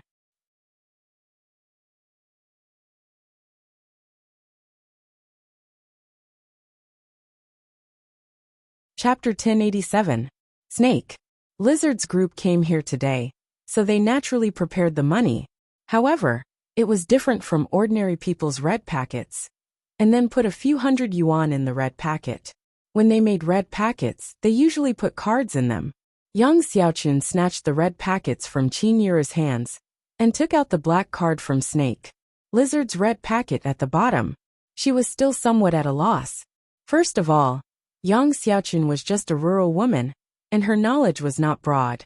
Therefore, in her opinion, when people gave others money, there had never been a case where they directly put the bank card in it. After all, the bank card was generally controlled by the person themselves, and no one would give all of their control to others. Second, in 1999, the black card had just been introduced. Generally, the black card did not have a limit, and the black card that Snake Lizard gave Qin Yiru had a credit limit of $88 million. In other words, the black card system had just been introduced, and it was not surprising that a woman like Yang Xiaochun did not know what a black card was. After all, people who could have a black card did not apply for it themselves, but were invited by the bank. In today's world, there were very few people who could be invited to apply for a black card. Therefore, when Yun Jian explained about the black card in Yang Xiaochun's hand, not only was Yang Xiaochun dumbfounded, everyone else in the room was rooted to the spot as well. This card has 88 million yuan in it? Yang Xiaochun was the one who took the red packet just now, and now Yang Xiaochun was still holding the black card in her hand. She lowered her head and did not understand the black card, but the string of numbers that Yun Jian said shocked her. Yang Xiaochun's hand holding the black card could not stop shaking, but she held the card tightly, for fear that she would accidentally drop it on the ground. If this card was destroyed in her hands, she would not be able to pay it back, even if she worked like a cow or a horse for the rest of her life. $88 million, converted to yuan multiplied by 6, is not much, only about 50 million. Yun Jian lazily refuted Yang Xiaochun's words. Her casual words were in the ears of everyone present, but it was like a wave hitting a rock, and it was very shocking. Only about 50 million? What do you mean by only? That was half of 100 million. Everyone present was trembling with fear. 50 million. Among them, Yang Xiaochun's reaction was the most intense. She was so frightened that her hands went limp. Her hands were not clenched tightly, so the black card was accidentally dropped to the ground by her. Yun Jian could reach out and grab the card so that it wouldn't fall to the ground, but she didn't. Ce, who was standing next to her, sized her up nonchalantly. She didn't care about anything else. As for Snake Lizard, she looked at Yang Xiaochun, as if she was looking at a lively clown. When Yang Xiaochun saw that she had thrown 50 million yuan to the ground, she was so scared that her legs went soft. She knelt on the ground and picked up the black card with trembling hands. She hurriedly handed it to Qin Yiru. I'm sorry. I'll return the card to you. Yang Xiaochun almost had a heart attack. As she spoke, her hands were like springs. There were a few times when she handed the card to Qin Yiru, but because her hands were trembling, she couldn't hold it firmly. Qin Yiru also took the card in shock. She didn't expect the card to have such a large amount of money. I'll return it to you. Yang Xiaochun realized that the red packets that Qin Yiru received from the big shots were still in her hands. She was about to return all the red packets to Qin Yiru. A pair of jade hands stopped Yang Xiaochun's actions.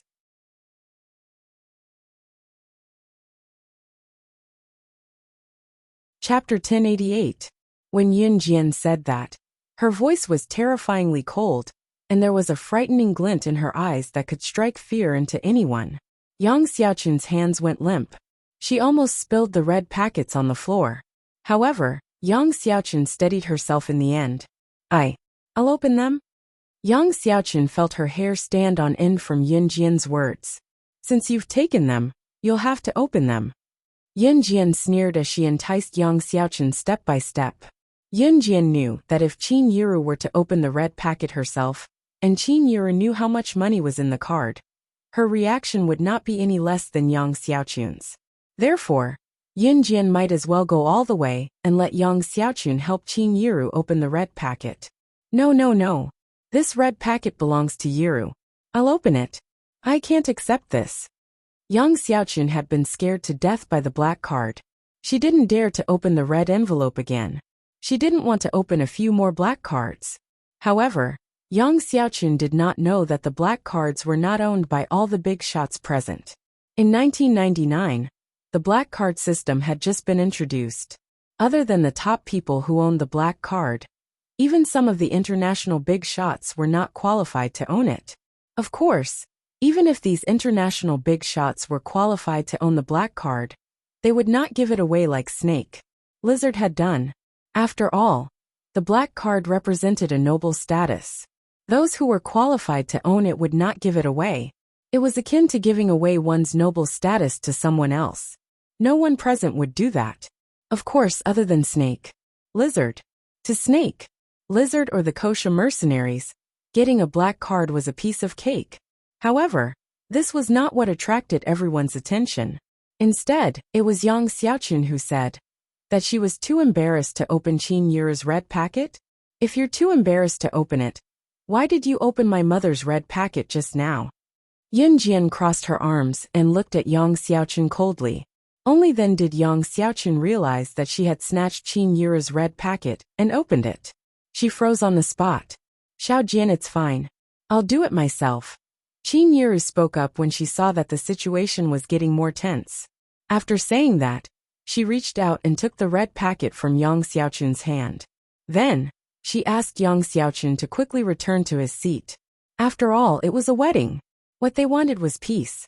Since Qin Yuru had spoken, Yun Jian didn't say anything. After Yang Xiaochun left the stage, Qin Yuru held the black card in her hand and tried to return it to Snake Lizard. This card is too expensive. Auntie can't afford it. The money in this card was enough to ensure that many people would not have to worry for the rest of their lives. Qin Yuru extended her hand to return the money to Snake Lizard. Auntie, this is a small token of my appreciation, Snake Lizard did not take it back, but said after a pause, Mom, this money is nothing to her. Just accept it. Yin Jian spoke up as well. Qin Yuru refused, of course. In the end, it was Gu Junjian who spoke up for Qin Yuru to accept it. Gu Junjian was already aware of Snake Lizard and the others' identities. He already knew that Yin Jian was the boss of kosher mercenaries, so he understood that this amount of money was nothing to Snake Lizard and the others. Moreover, this was a token of his child's appreciation, so he let Qin Yuru accept it with peace of mind. After the wedding ceremony, the guests were almost done with their meals. However, the guests had yet to leave as the wedding was still in the middle of the gaming event. Yun Jian was called out by Lan Su halfway and stood at the back door of Tranquil Harmony Hotel. You're tuning in to the Li Mei's Wuxia Whispers YouTube channel. We're so grateful for your support, and don't forget to subscribe to join us on this incredible journey through captivating stories. Your generosity through donations truly makes a world of difference, as it's the primary source of revenue that allows me to expand and enhance this channel for you. Thank you from the bottom of my heart for being a part of this adventure.